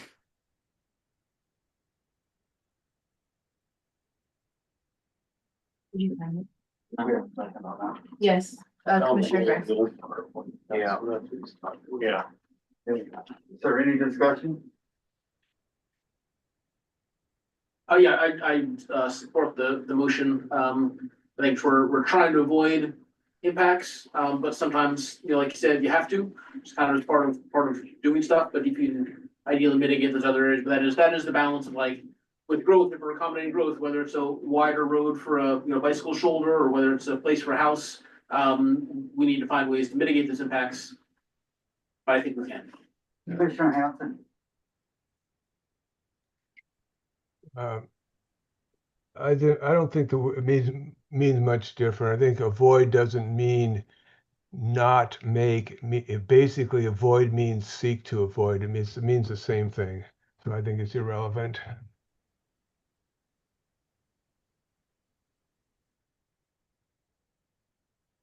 Other comments? Eileen, would you call the roll, please? Yes, Mosseri, Yes. Van Dalen, Yes. Brown, Yes. Dunn, Yes. Eisenberg, Abstain. Greif, Yes. Hanson, No. Jefferson, Abstain. Barton. Yeah. Passes. Okay. Ready for item 18? Yep. Okay, so I'll read into the record policy 6J13. Establish county wetlands mitigation banks adequate to support. Go back up. Hold on just a moment there. Yeah. Yes, there you go. Yeah. 6J13. Oh, 6J13. Yeah. Start again. New policy 6J13. Establish county wetlands mitigation banks adequate to support twice the minimum anticipated mitigation requirements for the county 6-year rolling transportation improvement projects and capital facilities lists. That's my motion, and I can explain my reason. Second. Go ahead, Commissioner Brown, we have a second. Yeah, so the county has a 6-year tip, which is a list of all the projects it's planning for transportation. And one of the things that when again, this is based on my own council experience, my recent land development experience, the county has no planned source of mitigation for those projects. So they can plan the project, they can get the funding for it, and the project simply will not happen until they find a way of mitigating for impacts. And that could be widening the road of a shoulder, it could be doing a roundabout, could be adding a new lane because of the level of service needs to be upgraded, whatever it is. But they need that mitigation. And when you plan for it in advance, it gives you the opportunity to buy land when it's cheap, do the mitigation work in advance, and you get what's called a temporal uplift. That means If you plant today and use today, you get 1 credit. But if you plant today and use in 5 years' time, you get 2 credits. So, and that's just the way the federal rules work. So it enables stuff to get built when we want it to be built, and it enables it to be built cheaper than if we have to do it in a rush. There, Rudd, why did you pick twice the anticipated amount? Because there is this temporal thing. It takes 5 to 10 years to build the credits. So, and the credits don't get wasted. I mean, you don't lose the credits. You know, if you buy 40 acres of farm of marginal pasture land and you plant that with habitat and create wetlands credits, they just get the value of them goes up over time. But they take a long time to generate. Commissioner Dunn, Rudd, would you consider, like the previous one, use the word consider establishing? Yeah, I mean, again, we have no authority to dictate. So yeah, I don't mind that. My main goal, because this is all we can do at this level, is to create the discussion and the awareness of the issue. I will consider that a friendly amendment and we'll put consider. Yeah, and I'll accept it. Or the, yeah. Consider establishing. Yep. Okay, is there any discussion? James notice. Oh, okay. Commissioner Hanson, Well, I believe that wetlands mitigation banks are superior to on-site mitigation. And I'm glad that consider was in there because cost benefits analysis would be important to tell us why the county can do it cost effectively, whereas a private developer might not be able to. So I think that's great. I know the Lummi Nation has a wetlands bank. They may have sold all their credits already. So and I know that Satpal, our county executive, is strongly in favor of mitigation banks. So I think this resonates with something that we want to see happen. any more discussion? Seeing none, Eileen, will you call the roll, please? Yes. Brown, Yes. Dunn, Yes. Eisenberg, Yes. Greif, Yes. Hanson, Yes. Jefferson, Yes. Mosseri, Yes. Van Dalen, Yes. Barton, Yeah. passes. Item 6J14, I'm going to withdraw for the moment. It belongs somewhere else. All right. And then that was the end of my motions. Although I did have some comments about the CIC stuff, but I'll leave it up to you, Kevin. Go on. 10 minutes. We might manage to get through this all. I think so. I'll move approval of the CIAC comments as amended by Commissioner Brown. We have a Second. motion. Okay, and we have a second. Do we have discussion?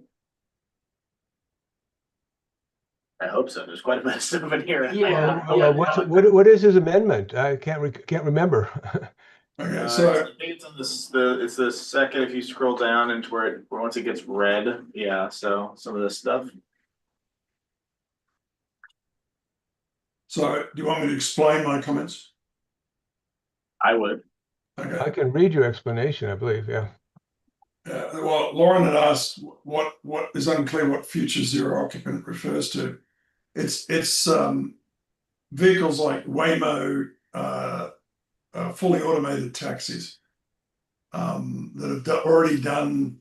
They've only been operating for a few years, and their growth rate is it's going exponential. They've done 10 million trips without a single fatality. The reason that's important is because we all complain about, the road congestions due to single occupant vehicles, And the congestion is actually going to go up because there'll be a lot of vehicles on the road that have no occupants in them. So I just want us to be planning for that. Just to be thinking about that going forward. So that was my first thing. And then I would, on policy D6D6, I wanted to change the word back to encourage, because we can't dictate what happens in a UGA. All we can do is create policy that encourages it to happen in a UGA. I think that was all I really added. The rest of it's written down if you want to read it. I had a question, Go ahead. Commissioner just to Dunn. clarify from Lauren, the phrase climate impacts and natural hazards is sort of copy pasted throughout this one. Can you tell us more about kind of specifically what that phrase means? Sure. Hi, Lauren Clemens, Climate Action Manager. So there's some things discussed, for instance, in the environment chapter that are listed under natural hazards, like flooding, that have a certain incidence currently that's expected to get worse due to climate. So the committee recommended the phrase natural hazards and climate impacts, recognizing the fact that natural hazards as defined in the environment chapter include things like volcanic hazards, earthquakes, etc. And then there's other things that are expected to worsen due to climate change. And I think we're intending to clarify the relationship through glossary definitions, but if you had any other questions in relation to what that referred to, I'm happy to answer them.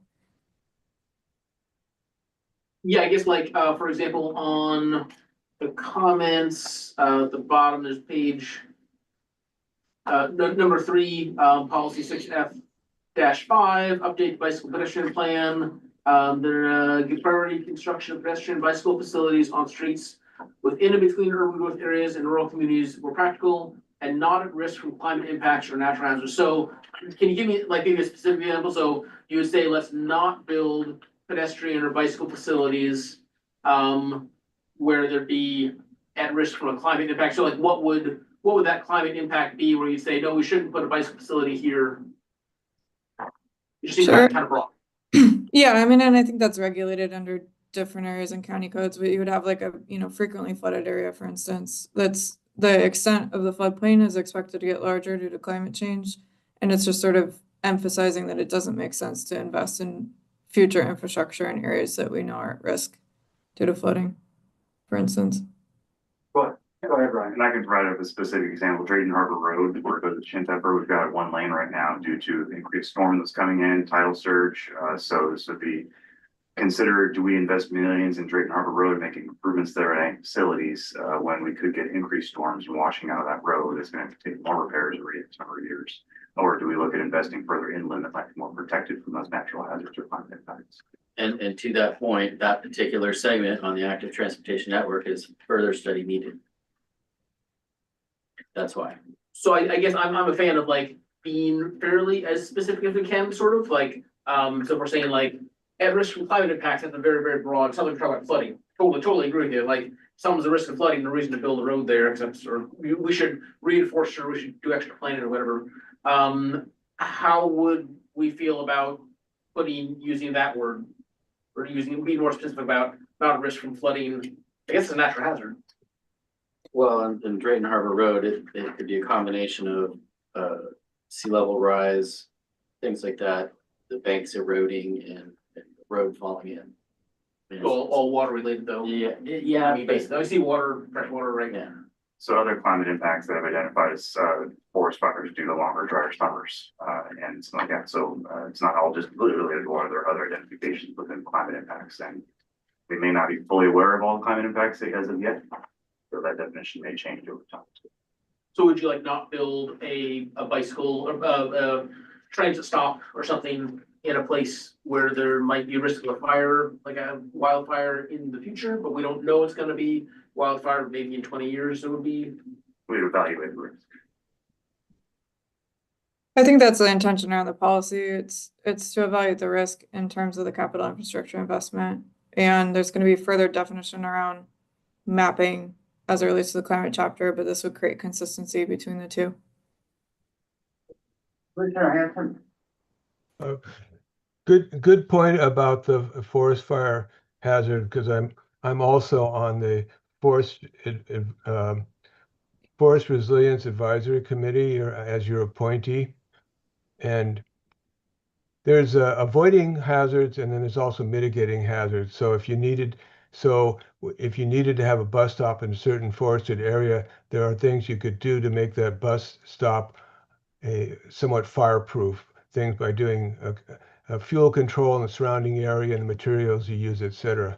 So I think it's pretty important that we're not spending millions of dollars putting stuff places that are going to be underwater.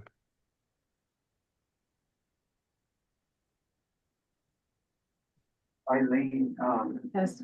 go ahead, Commissioner. Sorry. Yeah, can you explain on 6D-2, the intention behind changing improvements to investments? Seems seems very similar to me, but does it mean something different?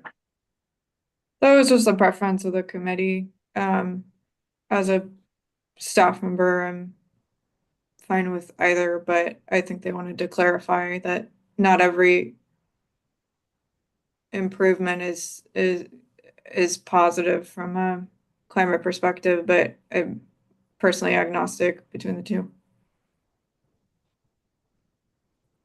I like improvements. I probably would agree with that. I don't know if I care that much. Eileen, do you know how long you have left? A minute. We We don't have time to adjourn. Let's vote. We can extend for a couple Is this our minutes. last item? Yeah. Let's vote. well, Call the I question. agree. We had a call for the question. Are there any additional comments? We do have we have a motion on the floor.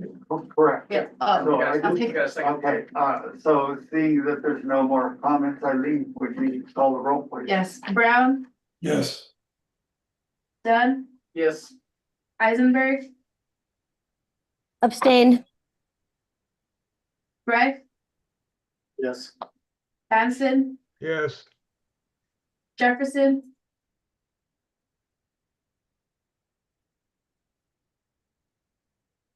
Jefferson, Sorry, I said yes, but I was on mute. Yes. Mosseri. Yes. Van Dalen, Yes. Barton, Yeah, passes. Just question for clarification, we have just voted on the amended version as shown on the screen, correct? Yeah, fine, thank you. Good job, you guys. This is a miracle. okay, yeah. Anybody want to? Eileen, do you have me in? Thanks a lot, everybody, for being so cooperative. What was that, Commissioner Jefferson? You cut out there. I was just asking if Eileen had me in at 6:23 when I came in Oh. for the no, I minutes hadn't- purpose. Did it. Are we all going to vote on moving this forward or Moving one forward. chapter? I don't think you can, because we asked staff to come back with some changes. So that was to come back.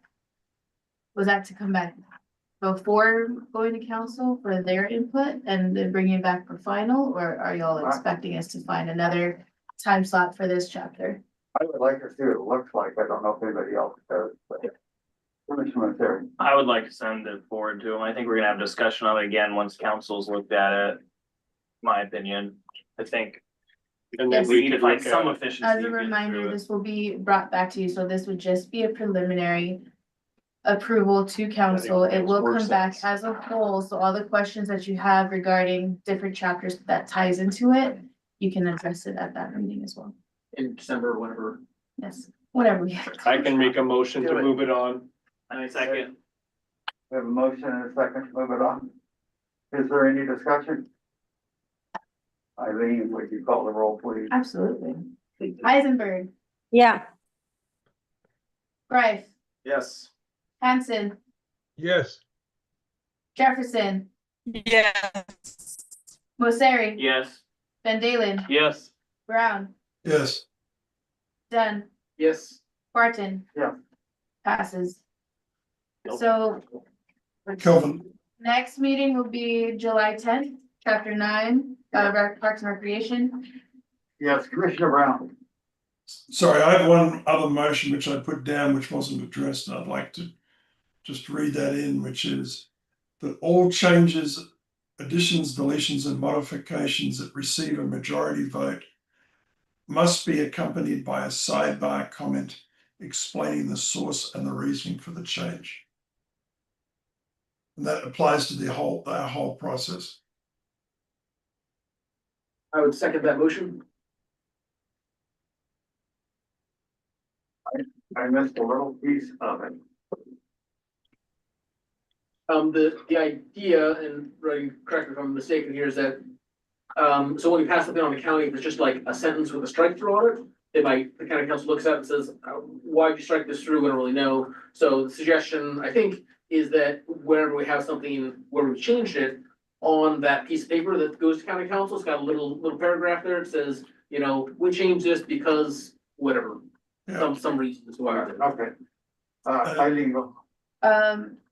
Yes, that, I understand that, which is why I created this table with your suggested comments, motions, questions, because you put your reasons on there.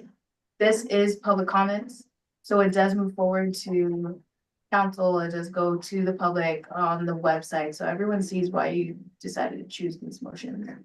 So council can look at this if they choose to, they can also watch the meetings and. No, and if I can comment from, the council will not go and find this document. They won't even necessarily know it exists.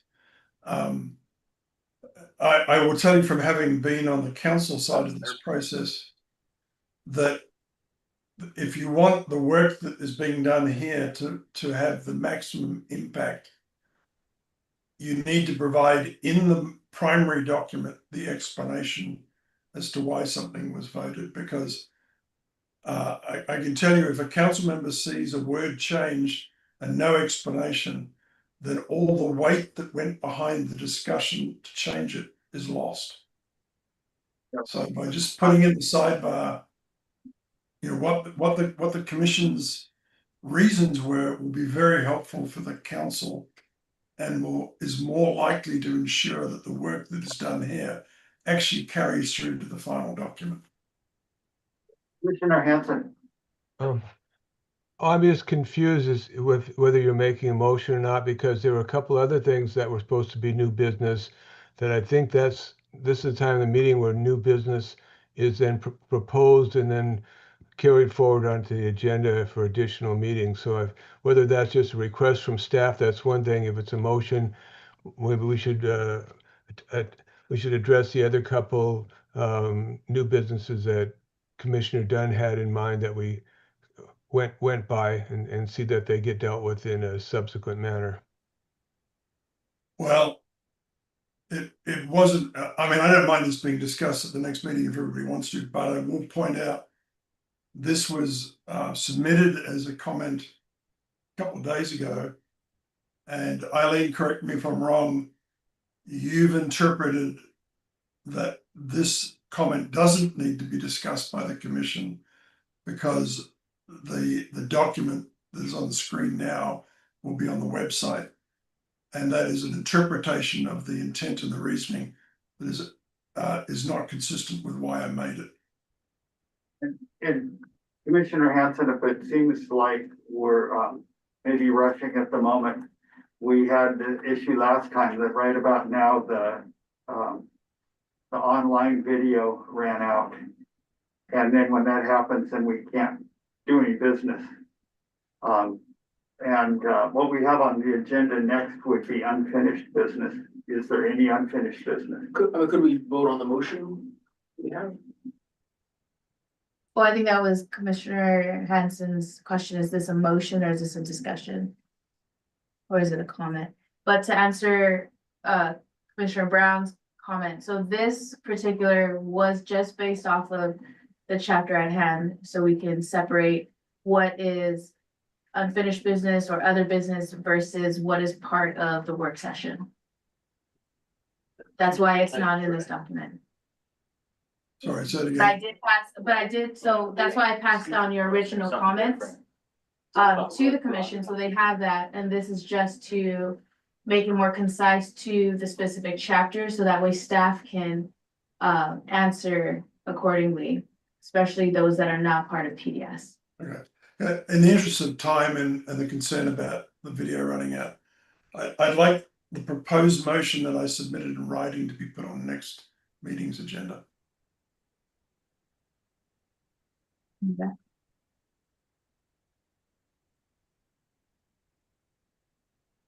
And then if we're, I guess just a question for the chair, I have several motions as well that are a similar thing, they're not specifically related to transportation chapter. They're kind of along the lines of Rudd and we kind of talked about.